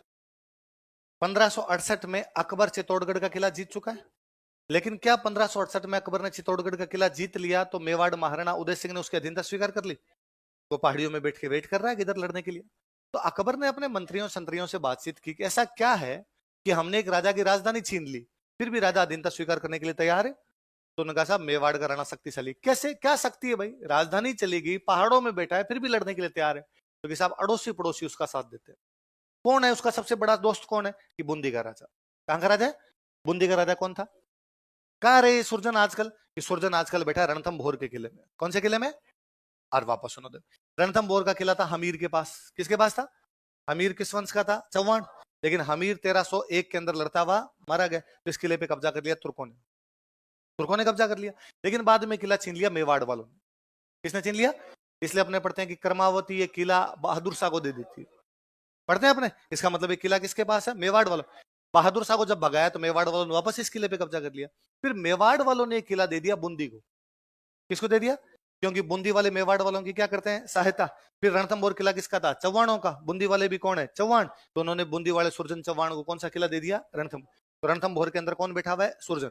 अकबर को लगा एक तो अपने को रणथंभौर का किला लेना है, क्योंकि उस साइड में राजस्थान में दो अच्छे किले हैं, तो चित्तौड़गढ़ और एक कौन सा? रणथंभौर। किला है किसके पास? सुरजन। तो उसने रणथंभौर पर अटैक कर दिया। कहां पर अटैक कर दिया? ये बात है 1569 की। कब की बात है? सुरजन अपने किले के अंदर बैठा है। सुरजन ने कहा कोई बात नहीं, अकबर ने भले अटैक कर दिया, अपने मुकाबला करेंगे। क्योंकि सुरजन जानता था कि किले के अंदर चढ़ना अकबर के बस की बात है।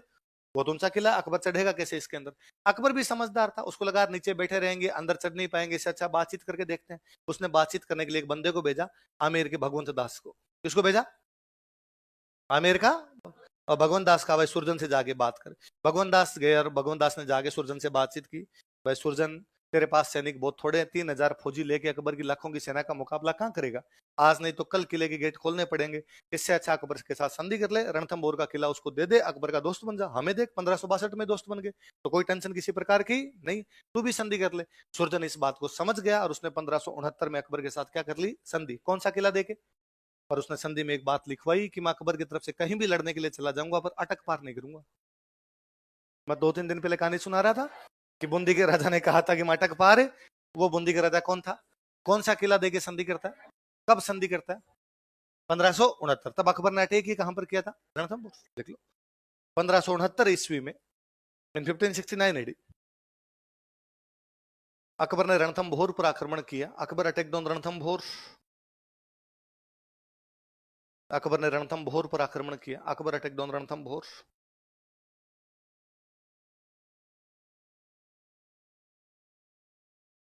इस समय यह अकबर से संधि कर लेता है। This time he concluded treaty with Akbar. इस समय यह अकबर से संधि कर लेता है। This time he concluded treaty with Akbar.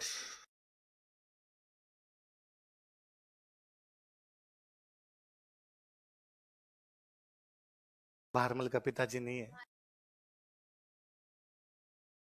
हाँ, पढ़ा था ना हमने, ये सुरजन की राजकुमारी थी भान कंवर कल्ला राय मलोद के साथ, वही है। देखो लाइन चेंज करके आगे लिखो। देखो इसमें आमेर के भगवंत दास की मुख्य भूमिका थी। Bhagwant Das of Amer played major role in it. इसमें आमेर के भगवंत दास की मुख्य भूमिका थी। Bhagwant Das of Amer played major role in it. किसमें? संधिकरण। इसका मतलब भगवंत दास जी को सुरजन को समझाने के लिए भेजा था, सुरजन समझ गया। महाराणा प्रताप को समझाने के लिए भेजा था, उधर भी तो भेजा था। जिसमें आमेर के भगवंत दास की मुख्य भूमिका थी। Bhagwant Das of Amer played major role in it. तो 1568 में अकबर को चित्तौड़गढ़ मिल गया। 1569 में अकबर को रणथंभौर मिल गया। बूंदी वालों ने क्या कर ली उससे संधि। 70 में उससे बीकानेर, जैसलमेर और जोधपुर वालों ने भी क्या कर ली। तो 68, 69, 70 ये अकबर के लिए अच्छे भले पड़ की बात। गुजरात में अपने जगह द्वारिका। द्वारिका के अंदर सुरजन मंदिर बनवाता है भगवान कृष्ण का, रणछोड़। कौन सा मंदिर? कौन सा मंदिर? लिख लो। द्वारिका में रणछोड़ मंदिर का निर्माण करवाया था। He built Ranchhod temple at Dwarka. Dwarka कहां पड़ता है? यूपी या एमपी? गुजरात। कहां पड़ता है? कई तो फिर ही कह देते हैं यूपी। पहले तो सर ने कहा तो सही कहा होगा। द्वारिका में रणछोड़ मंदिर का निर्माण करवाया था। He built Ranchhod temple at Dwarka. Dwarka में रणछोड़ मंदिर का निर्माण करवाया था। कहते हैं भगवान कृष्ण पहले रहते थे मथुरा। कहां रहते? फिर एक दिन समाचार आया कि मथुरा पर अटैक करने वाला जरासंध। कौन अटैक करने वाला है? और भगवान कृष्ण को लगा कि इस फालतू की लड़ाई में कुछ भी रखा हुआ खून खराबा है, मिनख मरेंगे। उन्होंने मथुरा खाली की और चले गए द्वारिका। कहां चले गए? ये द्वापर युग की बात है। कब की बात है? भगवान कृष्ण कौन से युग में थे? द्वापर। तो द्वापर में जब भगवान कृष्ण को लगा कि लड़ाई में कुछ भी नहीं रखा हुआ, तो द्वारिका वो सॉरी मथुरा छोड़ के कहां चले गए थे? युद्ध छोड़ के चले गए, रण छोड़ के चले गए। इसलिए हमने नाम ही क्या दे दिया? क्या नाम दे दिया? द्वारिका में जो भगवान कृष्ण उनको हम क्या कहते हैं? क्या कहते हैं? तो द्वापर के अंदर भगवान कृष्ण मथुरा छोड़ के कहां गए थे? कहां चले गए? द्वारिका। फिर आया कलयुग। औरंगजेब ने कहा मथुरा में तो मंदिर भी तोड़ दूंगा। मथुरा में क्या तोड़ दूंगा? और मंदिर में दो पुजारी जी हैं, एक का नाम है गोविंद दास, एक का नाम है दामोदर दास। क्या नाम है? गोविंद दास। और उनको वापस लगा कि औरंगजेब आएगा, मूर्तियां तोड़ेगा, लोग लड़ेंगे, मिनख मरेंगे। क्या मतलब है? वो आगे मेवाड़। कहां गए? मेवाड़। आगे राज सिंह जी को कहा कि साहब मूर्ति संभालो। राज सिंह जी ने सिहाड़ गांव में मंदिर बनवाया, नाथ जी का मंदिर बनवाया। इसलिए गाडा लादा लाल जी। बोलो देखे। लाल जी मतलब भगवान कृष्ण। लाल जी मतलब भगवान है। उन्होंने अपनी गाड़ियां लाद ली, सामान पैक कर लिया। गाडा लादा लाल जी देख अणुथी राड। बोलो। राड मतलब मतिररी लड़ाई, मतिररी राड पढ़ते हैं आपने तो। राड मतलब लड़ाई। अणहुंती जिसमें कुछ भी लेना देना, बिना काम की, फिजूल की, व्यर्थ की कोई भी लड़ाई है उसको क्या बोल सके? अणुथी। तो देख अणुथी राड, बिना मतलब की लड़ाई को देखकर भगवान कृष्ण ने अपने गाड़े ला।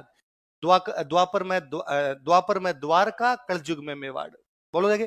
द्वापर में द्वारका, कलयुग में गाडा लादा लाल जी देख अणुथी राड। द्वापर में, कलयुग में जब भी उनको लगा लड़ाई में कोई मतलब नहीं है, द्वापर में कहां चले गए थे? द्वारिका। कलयुग में कहां गए? तो द्वापर में द्वारिका गए, रण छोड़ के गए, इसलिए क्या बोलते हैं? लिखो दरबारी विद्वान।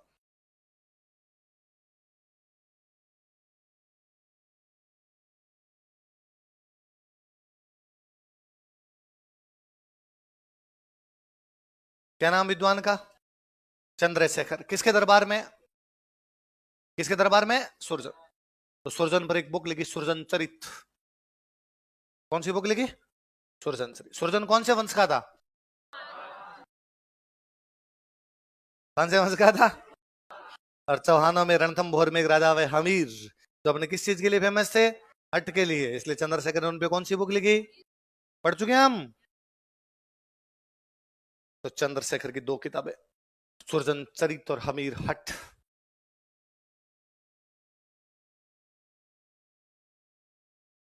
कौन कौन सी दो किताबें बताओ देखिए?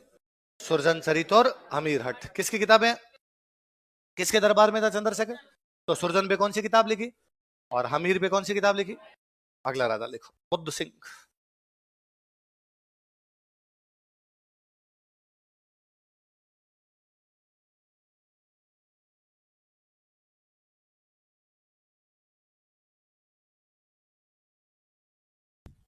अगला राजा कौन है? बुद्ध सिंह ने एक बुक लिखी थी, उस बुक का नाम है नेहतरंग। क्या नाम बुक का?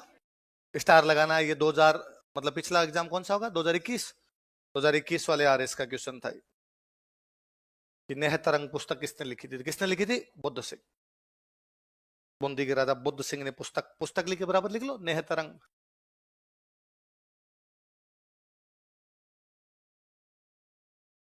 बुद्ध सिंह की बुक का नाम क्या है? नेहतर। अब सुनना, देखो एक बात सुनना। बुद्ध सिंह कहां का राजा है?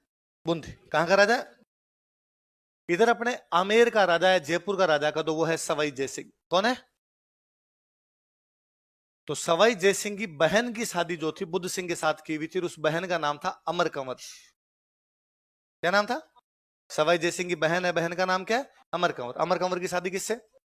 बुद्ध से। किसके साथ? बुद्ध से। तो अमर कंवर कहां की राजकुमारी होगी? आमिर। आमिर उस समय शक्तिशाली था, सवाई जयसिंह बड़ा शक्तिशाली था, तो ये मुख्य रानी थी, पटरानी थी। ऐसे बुद्ध सिंह की कई रानियां थी, 10-12 रानियां रही होगी, पर उसके किसी भी रानी से बेटा नहीं। और ये मैंने कभी शायद पहले भी बताया होगा कि ये राजाओं के साथ कोई श्राप रहा होगा कि राजाओं के ज्यादातर बेटे होते ही नहीं थे, या बेटे होते तो राजा से पहले मरते। राजा जब मरता तब उसका एक ही बेटा जीवता नहीं है, फिर किसी को गोद लेते और गोद लेके बाद में उसको क्या बनाते? राजा। या किसी दूसरे उसी वंश का दूसरा राजकुमार लेके आते, दूसरे परिवार का, उसको क्या बनाते? राजा। पर ऐसा दुनिया में सब जगह, ज्यादातर राजतंत्रों में कहीं ना कहीं ये समस्या सी रही थी। शायद भगवान के घर पे न्याय है जी। भगवान ये कहता है कि एक कोई परिवार है, एक पिता है, उसका पुत्र राजा, उसका पुत्र राजा, उसका पुत्र राजा, फिर तो इसी परिवार के पास सत्ता रही। भगवान करता है कि भाई साहब बस, ये राजा, इसका बेटा राजा, इसका बेटा राजा, अब इसके बेटा ही नहीं है, अब इसका एक भाई और है, इसके बेटे को बनाओ, इसको गोद लो, फिर आगे बढ़ाओ, तो सत्ता चेंज तो हुई, वरना एक ही परिवार के पास रह जाएगी। इसलिए भगवान थोड़ा थोड़ा टाइम में चेंज करता रहता है। इवन जयपुर में लास्ट 5 राजा सारे गोद आए। ये मान सिंह सेकंड, माधो सिंह सेकंड, राम सिंह छोड़ दो, राम सिंह जय सिंह का बेटा था। उसके बाद बीच में जो ये लगभग 4-5 राजा बने, सारे के सारे क्या आए थे? मतलब इवन इतना था कि मान सिंह सेकंड जो जयपुर के लास्ट राजा थे, उनके बाद में बेटा हुआ था। बीच वालों के तो उनके बेटे हुए नहीं, राजकुमारियां थी सबके। बेटा हुआ था भवानी सिंह। कौन बेटे हुए थे? मैं बता रहे थे, दिया कुमारी जी के पिता है ना, जो डिप्टी सीएम बनाए अपने, दिया कुमारी जी, इनके जो फादर थे, जो इंडियन आर्मी में ब्रिगेडियर रहे, भवानी सिंह जी। भवानी सिंह जी जब हुए तो जयपुर के राजा इतने राजी हुए, इतने ज्यादा राजी हुए कि रामबाग में पार्टी दी, भाई मेरे बेटा हुआ है, तो पार्टी में शैंपेन ही शैंपेन उछाली चारों तरफ। इसलिए पूरे रामबाग में बुलबुले बुलबुले हो गए थे। इसलिए भवानी सिंह जी का घर का नाम था बबल्स। चारों तरफ बबल्स बबल्स कर दिए, इसलिए क्या था? नाम क्या रख दिया था? बबल्स। तो राजाओं के था ये सा। तो बुद्ध सिंह के भी अमर कंवर मुख्य रानी, ऐसी कई रानियां, लेकिन उसके किसी भी रानी से बेटा। तो सोचा कि यार युद्ध ज्यादा होते, कल को खुदा ना खास्ता किसी युद्ध में बुद्ध सिंह मर जाए, तो बूंदी का राजा किसको बनाएंगे बाद में? या वैसे ही कभी कोई हारी बीमारी में मौत हो जाए तो किसको बनाएंगे? मौत तो कभी भी किसी भी समय आ सकती है। तो सवाई जयसिंह चूंकि बड़ा राजा है, सवाई जयसिंह बुद्ध सिंह का साड़ा लगता है, तो सलाह ली कि भाई सवाई जयसिंह तुम बताओ बूंदी में से किसको अगला राजा घोषित किया जाए। तो बूंदी में एक किसी ठिकाना था करवड़। क्या नाम था? वहां का कोई एक राजकुमार था, उस राजकुमार का नाम था दलेल सिंह। क्या नाम था? तो उन्होंने राजा किसको घोषित कर दिया? ये कह दिया भाई कि बुद्ध सिंह के मरने के बाद में अगला राजा किसको बनाया जाएगा? अब पहले राजा कौन है? बुद्ध सिंह। तो उसकी मुख्य रानी कौन है? अमर कंवर, जो किसकी बहन है। अब सवाई जयसिंह कह रहा है कि अगला राजा किसको बनाना है? दलेल सिंह। तो सवाई जयसिंह ने अपनी बेटी की शादी दलेल सिंह के साथ कर दी। इसकी बेटी का नाम था कृष्णा कंवर। क्या नाम था? भाई उसको लगा भाई अब मेरे बहन की चलती है और बाद में किसके चलने लग जाएगी? मेरी बेटी की। मैं ही कह रहा हूं तो फिर मैं शादी भी कर देता हूं। अब जब सब लोगों को पता चल गया कि बुद्ध सिंह के मरने के बाद अगला राजा कौन बनेगा? दलेल सिंह बनेगा, तो मुख्य रानी कौन होगी? अब इन दोनों की ज्यादा चलने लगी। अब जब कृष्णा कंवर की ज्यादा चलेगी तो फिर कम किसकी होगी? अमर कंवर की कम चले, कृष्णा कंवर की। महिलाओं में भाई साहब जो जेलेसी का महत्वपूर्ण गुण होता है, रियल बुआ भतीजी है। एक जयसिंह की बहन और एक जयसिंह की बेटी है, तो बुआ भतीजी हो गई आपस में। अब इनमें बननी बंद। और अमर कंवर को यह बुरा लगता था कि यार कृष्णा कंवर कल की आई हुई है, काल मरी आज भूतनी होगी, मतलब इसकी चलेगी मेरी चलेगी, तो इनमें यूं थोड़े थोड़े पंगे हो। अमर कंवर की किस्मत काम की, बुद्ध सिंह की किसी और रानी से इनके एक बेटा हो गया, उस बेटे का नाम है उमेद सिंह। क्या नाम है? इतने दिन तक इसके बेटे होते थे, या तो सर्वाइव नहीं कर पाते, मर जाते थे। अब ये बेटा आवार ये रह गया, इसका नाम क्या रखा गया? उमेद। अब अमर कंवर ने कहा कि इतने दिन तक हमारे बेटा नहीं था, इसलिए हम राजा किसको बना रहे थे। अब जब हमारे बेटा हो गया, अमर कंवर का नहीं है, किसी दूसरी रानी का है, तो हम राजा किसको बनाएंगे? तो हम दलेल सिंह को हटाएंगे, मतलब दलेल सिंह को अगला राजा नहीं बनाएंगे, किसको बनाएंगे? सवाई जयसिंह का मैं टांगे तोड़ दूं, ये मेरा जमाई है, मेरी बेटी दी हुई है। अब तो राजा बढ़ेगा तो केवल और केवल कौन बनेगा? अब बूंदी वालों की सवाई जयसिंह से लड़ने की तो हिम्मत नहीं, तो क्या किया जाए? तो बूंदी वालों ने बुलाया मराठों को। किसको बुलाया? कि तुम आगे किसको राजा बना के जाओ? उमेद सिंह। किसको बना के जाओ? उमेद। और वो मराठों को जो बुलाने वाली थी वो कौन थी? और अब मराठा सेनापति को अपना धर्म भाई बनाया। उस मराठा सेनापति का नाम था मल्हार राव होलकर। क्या नाम था?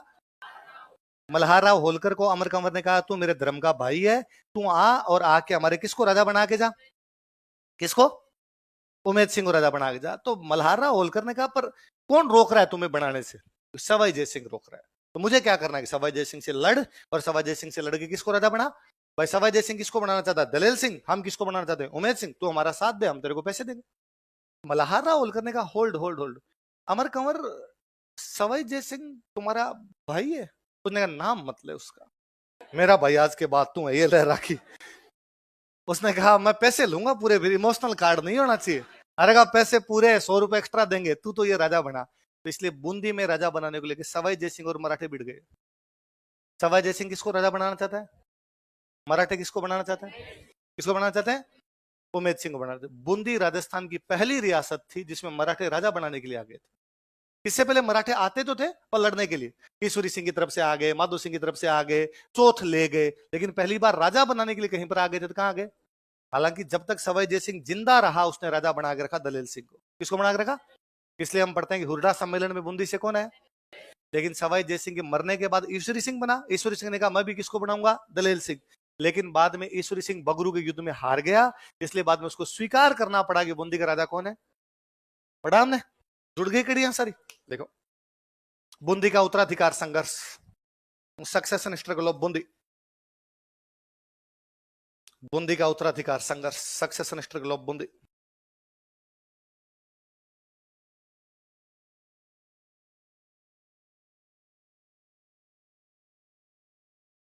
लिखो आगे, डेस लगा के लिखो।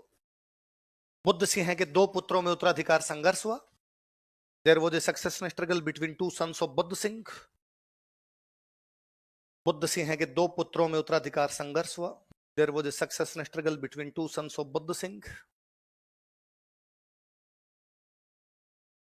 बुद्ध सिंह के दो पुत्रों में उत्तराधिकार संघर्ष हुआ।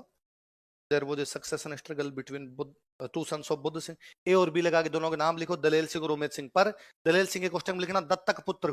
दत्तक समझते हो? एडॉप्टेड सन है ना। और उमेद सिंह के पक्ष में लिखना वास्तविक पुत्र, एक्चुअल सन। एडॉप्टेड सन और रियल सन, ये एक्चुअल सन।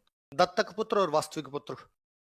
दलेल सिंह के क्वेश्चन में लिख लो दत्तक पुत्र, उमेद सिंह के क्वेश्चन में लिख लो वास्तविक पुत्र।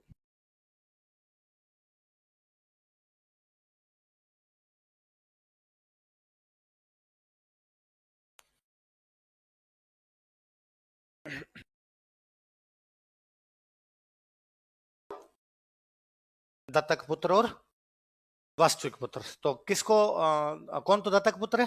दलेल सिंह। वास्तविक पुत्र कौन है? उमेद सिंह। अब लाइन चेंज करके नीचे लिखो। सवाई जयसिंह ने दलेल सिंह का सहायता की। सवाई जयसिंह सपोर्टेड दलेल सिंह। सवाई जयसिंह ने दलेल सिंह की सहायता की। सवाई जयसिंह सपोर्टेड दलेल सिंह। लेकिन मराठों ने उमेद सिंह का पक्ष लिया, बट मराठास फेवर्ड उमेद सिंह। लेकिन मराठों ने उमेद सिंह का पक्ष लिया, बट मराठास फेवर्ड उमेद सिंह।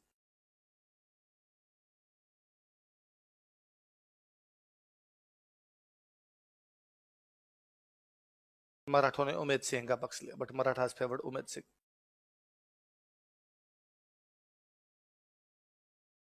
ये हो गया। अब नीचे लाइन चेंज करके स्टार लगा के लिखो। बूंदी राजस्थान की पहली रियासत थी। बूंदी वो last state, first state of Rajasthan. Bundi Rajasthan की पहली रियासत थी। बूंदी वो फर्स्ट स्टेट ऑफ राजस्थान।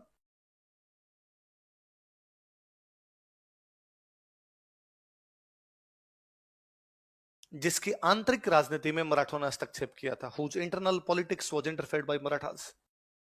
जिसकी आंतरिक राजनीति में मराठों ने हस्तक्षेप किया था। Whose internal politics was interfered by Marathas. जिसकी आंतरिक राजनीति में मराठों ने हस्तक्षेप किया था। Whose internal politics was interfered by Marathas. जिसकी आंतरिक राजनीति में मराठों ने हस्तक्षेप किया था। देख लिया? अब नीचे 2 पॉइंट लिखेंगे अपने। पहले एक हेडिंग डालो, लिखो अमर कंवर, इसी में नीचे ना लिखो अमर कंवर।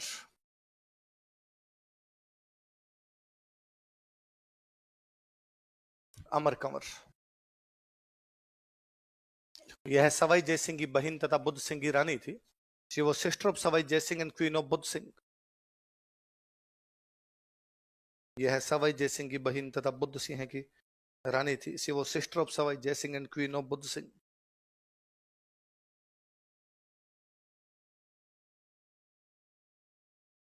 सवाई जयसिंह की बहन तथा बुद्ध सिंह की रानी थी। देखो, इसने उमेद सिंह के पक्ष में मराठा सेनापति मल्हार राव होलकर को बुलाया था। She invited Maratha commander Malhar Rao Holkar in favour of Umed Singh. इसने उमेद सिंह के पक्ष में मराठा सेनापति मल्हार राव होलकर को बुलाया था। She invited Maratha commander Malhar Rao Holkar in favour of Umed Singh. इसने उमेद सिंह के पक्ष में मराठा सेनापति मल्हार राव होलकर को बुलाया था। She invited Maratha commander Malhar Rao Holkar in favour of Umed Singh. Umed Singh के पक्ष में किसको बुलाया था? मराठा सेनापति। याद रह जाएगी बात। एक हेडिंग और डालो इसमें, लिख लो कृष्णा कंवर।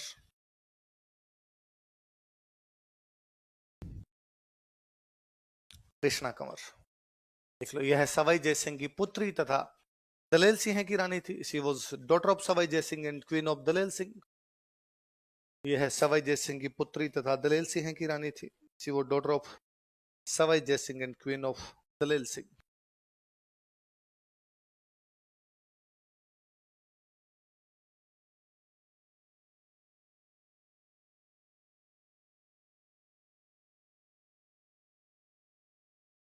ठीक है, चलो अगला राजा लिख लो, विष्णु सिंह।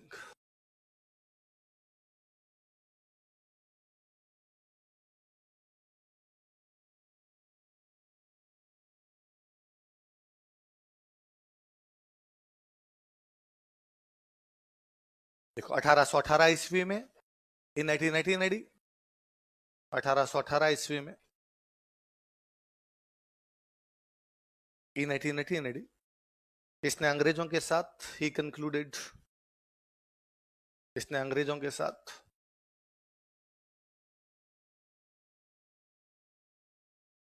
क्रिकेट मैच खेला था, संधि की थी, ट्रीटी विद ब्रिटिशर्स। तो भी कईयों का तो कह तो लिख ही देते हैं कबड्डी में, संधि की थी, कंक्लूडेड ट्रीटी विद ब्रिटिशर्स। लिख लिया, आगे लिखो कोटा का इतिहास। कोटा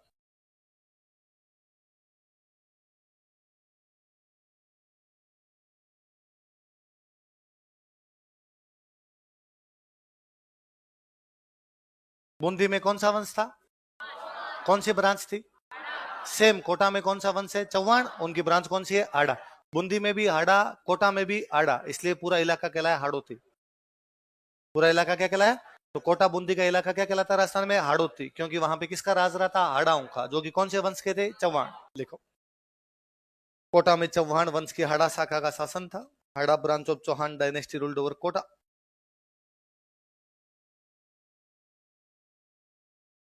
कोटा में चौहान वंश की हाड़ा शाखा का शासन था। Hada branch of Chauhan dynasty ruled over Kota.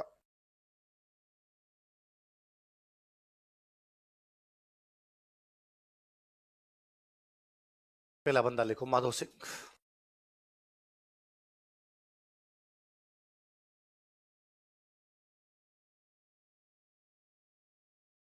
Bundi के एक राजा थे, उनका नाम था रतन सिंह। क्या नाम था? तो ये बूंदी के राजा रतन सिंह का राजकुमार था, उनका बेटा था। लिख लो, यह बूंदी के राजा रतन सिंह का पुत्र था। ये वो son of Bundi king Ratan Singh.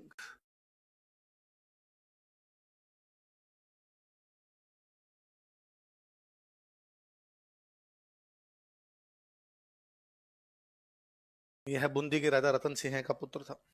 ये वो son of Bundi king Ratan Singh. देखो, हमने कहीं बीच में पढ़ा था कि 1622 के आसपास खुर्रम, जिसे बाद में शाहजहां के नाम से जाना गया, जहांगीर के खिलाफ विद्रोह कर देता। पढ़ा था।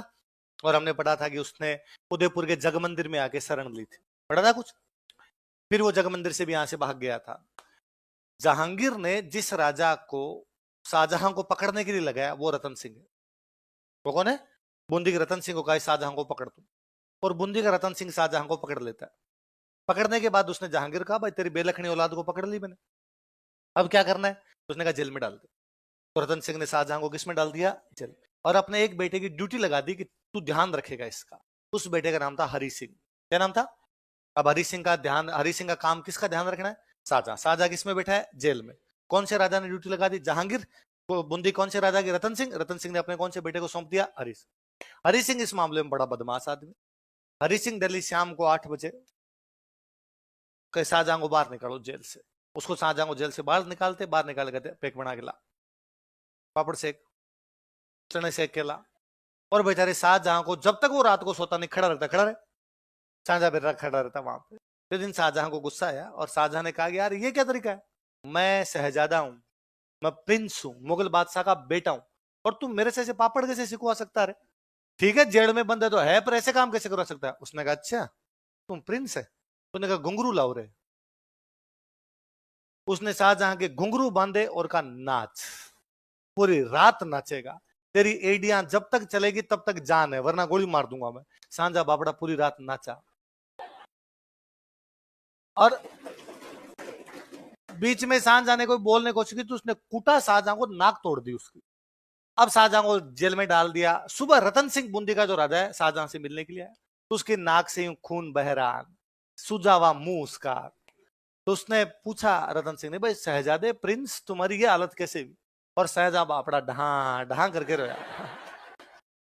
उसने कहा भाई साहब ये डाकी किसकी पोस्टिंग लगा दी, ये पीटता है मेरे को, सारी रात मेरे को नचाता है, रात एडियां दुख गई मेरी नाच नाच के। तो रतन सिंह को लगा कि ना यार ये तरीका गलत है। अपने को जहांगीर ने कहा था शाहजहां को जेल में डालना है, अपना काम इतना ही है। फिर जहांगीर जो जाने, मारे तो मारे, छोड़े तो छोड़े। कल को जहांगीर शाहजहां में संधि हो गई, अपने फालतू में पिस जाएंगे, कहेंगे भाई ये बाप बेटे एक तरफ हो जाएंगे, अपने को फालतू में कहेंगे। तो उन्होंने हरि सिंह की पोस्टिंग हटा दी और अपने दूसरे बेटे की पोस्टिंग कर दी माधो सिंह। किसी कर दी? माधो सिंह इस मामले में इंटेलिजेंट। शाम को 8 बजे 2 पैक बनाए, एक खुद का और एक शाहजहां का। शाहजहां बड़ा राजी रहता बेचारा, लिटिल लिटिल शाम को लगा लिया करता शाहजहां। तो शाहजहां ने बाद में माधो सिंह को कहा कि माधो सिंह नहीं जानता मैं जेल में जिंदा रहूंगा कि मर जाऊंगा, हो सकता है मेरा बाप मुझे जेल में ही मार दे, पर अगर मैं जिंदा रहा और यदि मेरे अच्छे दिन आए तो बहुत सुखी रहेगा। उसके अच्छे दिन आए, जहांगीर मरता है, जहांगीर के मरने के बाद शाहजहां अपने सारे भाइयों को मारता है और मार के शाहजहां बन जाता है बादशाह। जब वो बादशाह बना तो उसके दिमाग में था कि मेरे को जेल में कोई ढंग से रखता था तो कौन था, इसलिए उसने बूंदी का राजा कौन है? रतन सिंह। उसने रतन सिंह जी कहा कि रतन सिंह जी ये बूंदी है आपकी, आप यहाँ के राजा हो, पर मैं कोटा को अलग करता हूँ और कोटा का राजा किसको बनाता हूँ? इसलिए 1631 में शाहजहां एक नई रियासत क्रिएट करता है, और रियासत कौन सी थी? कोटा। और यहाँ का राजा किसको बना देता है? 1631 में शाहजहां ने 2 रियासतें बनाई थी। ऐसा उसने शाहपुरा बनाई थी, मेवाड़ को तोड़ के राजा बनाया था सुजान सिंह को, उसने कोटा बनाई थी, राजा किसको बनाया था? याद रहेगा? देखो 1631 ईस्वी में, इन 1631 एडी,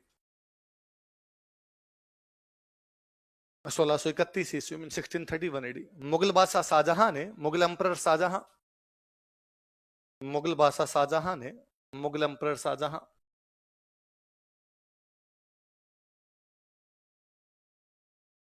मुगल बादशाह शाहजहां ने इसे कोटा का स्वतंत्र राजा घोषित कर दिया था। Declared him independent king of Kota. इसे कोटा का स्वतंत्र राजा घोषित कर दिया था।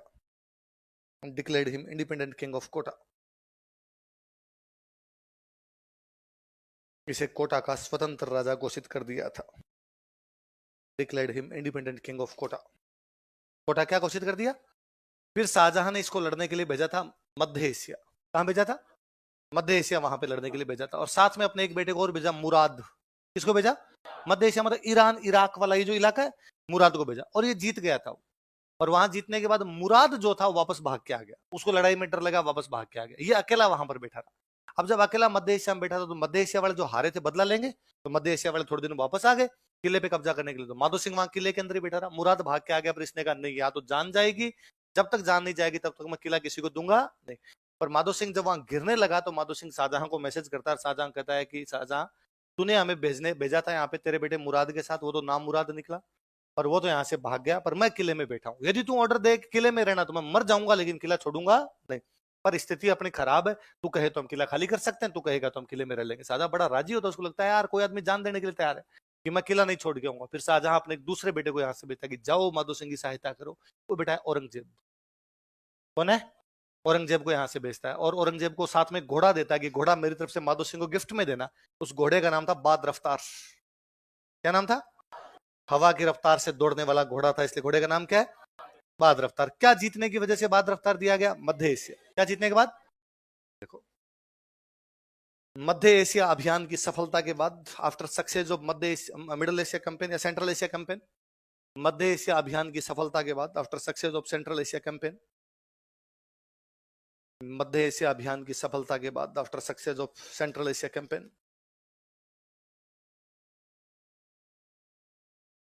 शाहजहां ने इसे बाद रफ्तार नामक घोड़ा दिया था। Shahjahan gifted him horse named Bad Raftar. Shahjahan ने इसे बाद रफ्तार नामक घोड़ा दिया था। Shahjahan gifted him horse named Bad Raftar. Shahjahan ने इसे बाद रफ्तार नामक घोड़ा दिया था। अगला राजा लिखो मुकुंद सिंह।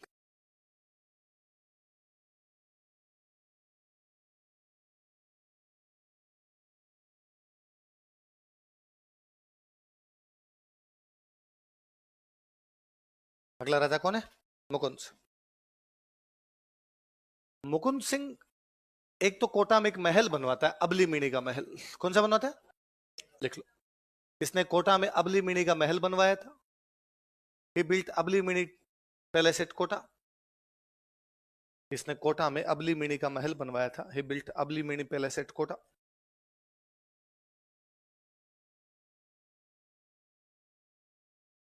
कोटा में अबली मीणी का महल बनवाया था। He built Abli Mini palace at Kota. फिर एक युद्ध में लड़ता हुआ मारा गया था। युद्ध के बारे में हम पढ़ चुके हैं, धर्मत पढ़ा था हमने। देखो, धर्मत का युद्ध जब पढ़ा था तभी मैंने कहा था, तभी मैं बताता हूं आपको कि कासिम खान औरंगजेब की तरफ मिल जाता है, और कासिम खान जब औरंगजेब से मिलता है तो औरंगजेब कहता है कि दारा हिंदू बन गया इसलिए उसके सारे सेनापति हिंदू है। तो कहता है कि भाई तुझे कैसे? तो कहता है देख, तुम बहादुरपुर के युद्ध में तुम्हारा सेनापति कौन था? कि मिर्जा राजा जय सिंह। इस युद्ध में तुम्हारा सेनापति कौन है? तो वो कहता है जसवंत सिंह। और सेनापति कौन है? तो कहता है कोटा का मुकुंद सिंह है, रतलाम का रतन सिंह है। तो कोटा का जो मुकुंद सिंह था धर्मत के युद्ध में किसकी तरफ से लड़ रहा है? दारा। और इस युद्ध में औरंगजेब के खिलाफ लड़ता हुआ, देख लो, यह धर्मत के युद्ध में औरंगजेब के खिलाफ लड़ता हुआ मारा गया था। He died while fighting in battle of Dharmat against Aurangzeb. यह धर्मत के युद्ध में औरंगजेब के खिलाफ लड़ता हुआ मारा गया था। He died while fighting in battle of Dharmat against Aurangzeb. या while fighting against Aurangzeb in battle of Dharmat. यह धर्मत के युद्ध में औरंगजेब के खिलाफ लड़ता हुआ मारा गया था।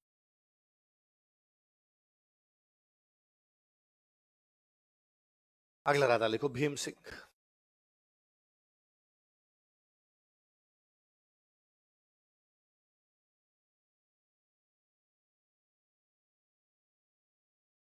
अगला राजा कौन है? एक तो ये एक संप्रदाय को बड़ा मानता था, उस संप्रदाय का नाम था वल्लभ। कौन सा संप्रदाय था? पर इससे पहले में एक बात होती थी। कोटा का राजा कौन है? भीम सिंह। इस टाइम बूंदी का राजा था, उसका नाम था बुद्ध सिंह। क्या नाम था? बूंदी के राजा का नाम क्या है? बुद्ध। अभी जो अपने बुद्ध सिंह पढ़ रहे थे, जिसके दो बेटों में उत्तराधिकार संघर्ष हुआ था, बुद्ध सिंह के टाइम में जयपुर का राजा कौन है? सवाई जय सिंह। मुगल बादशाह उस टाइम हुआ करता, उस मुगल बादशाह का नाम था फर्रुख शेर। क्या नाम था? तो मुगल बादशाह तो कौन है? फर्रुख शेर। बूंदी का राजा कौन है? बुद्ध सिंह। कोटा का राजा कौन है? भीम सिंह। और जयपुर का राजा कौन है? मुगल बादशाह फर्रुख शेर की और सवाई जय सिंह की आपस में बनती, तो उसने बूंदी वाले बुद्ध सिंह को कहा कि तू सवाई जय सिंह पर अटैक कर दे। बुद्ध सिंह ने कहा मेरा साड़ा है, वो ससुराल है मेरा, मैं अटैक क्यों करूं? तो बुद्ध सिंह ने अटैक करने से क्या कर दिया? मना। तो फर्रुख शेर की और बुद्ध सिंह की भी आपस में बनी बंद। तो अब फर्रुख शेर ने कोटा वाले भीम सिंह को कहा कि तू बुद्ध सिंह पर अटैक कर दे। भीम सिंह तैयार बैठा था, और भीम सिंह ने किस पर अटैक कर दिया?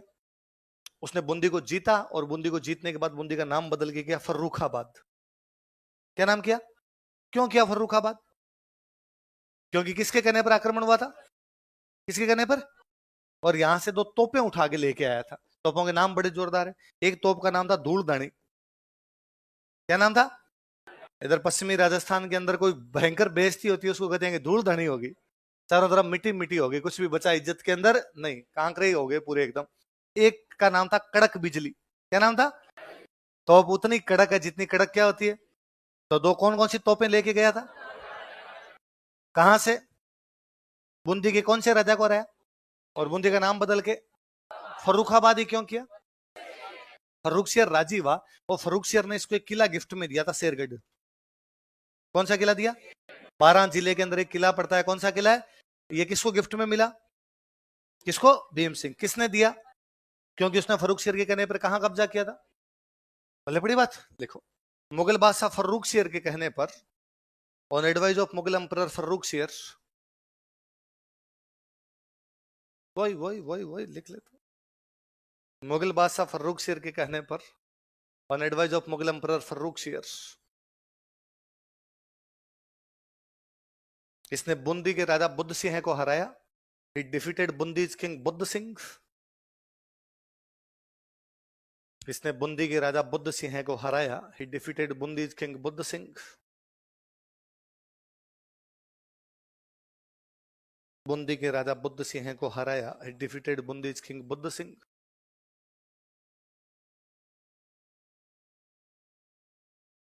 तथा बूंदी का नाम बदलकर फर्रुखसियर कर दिया एंड रीनेम्ड, सॉरी फर्रुखाबाद कर दिया and renamed Bundi as Farrukhabad. तथा बूंदी का नाम बदलकर फर्रुखाबाद कर दिया and renamed Bundi as Farrukhabad. Bundi का नाम बदलकर फर्रुखाबाद कर दिया and renamed Bundi as Farrukhabad. तथा बूंदी से धूल धनी व कड़क बिजली नामक तोपें उठाकर ले गया एंड टू कैनन्स नेम्ड धूल धनी एंड कड़क बिजली फ्रॉम बूंदी फोर्ट, या फ्रॉम बूंदी। तथा बूंदी से धूल धनी व कड़क बिजली नामक तोपें उठाकर ले गया एंड टू कैनन्स नेम्ड धूल धनी एंड कड़क बिजली फ्रॉम बूंदी।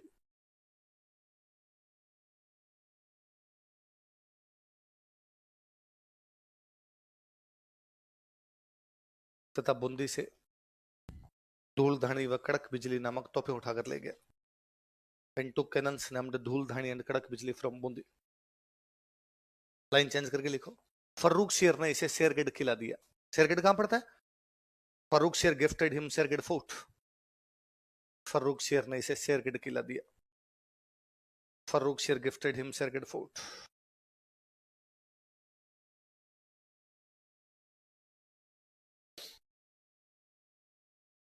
फर्रुखसियर ने कौन सा किला दिया? अब आप लाइन चेंज करके लिखना। एक बात तो ये होगी, ये कौन से संप्रदाय को मानने वाला था? वल्लभ। कौन से?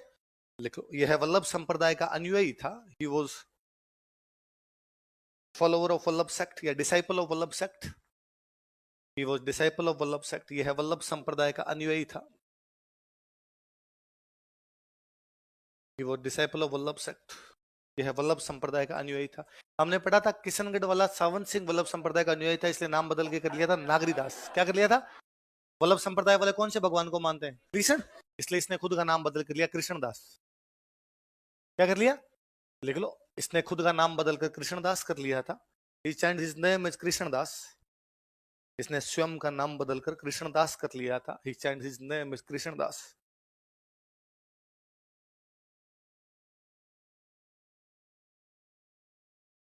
भगवान कृष्ण के माता पिता का नाम क्या था?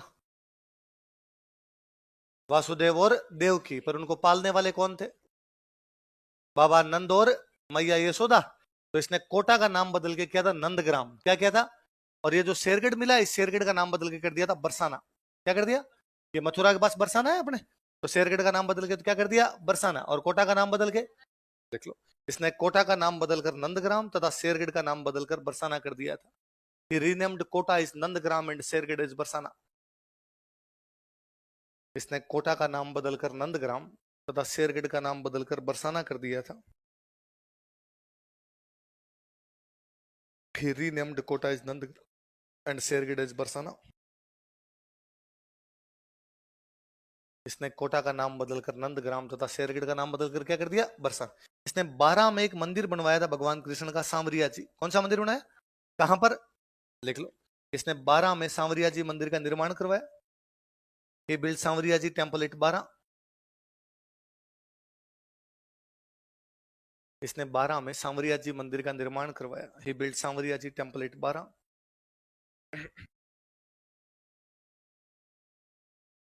इसने 12 में सांवरिया जी मंदिर का निर्माण करवाया। He build Sanwariya ji temple at 12।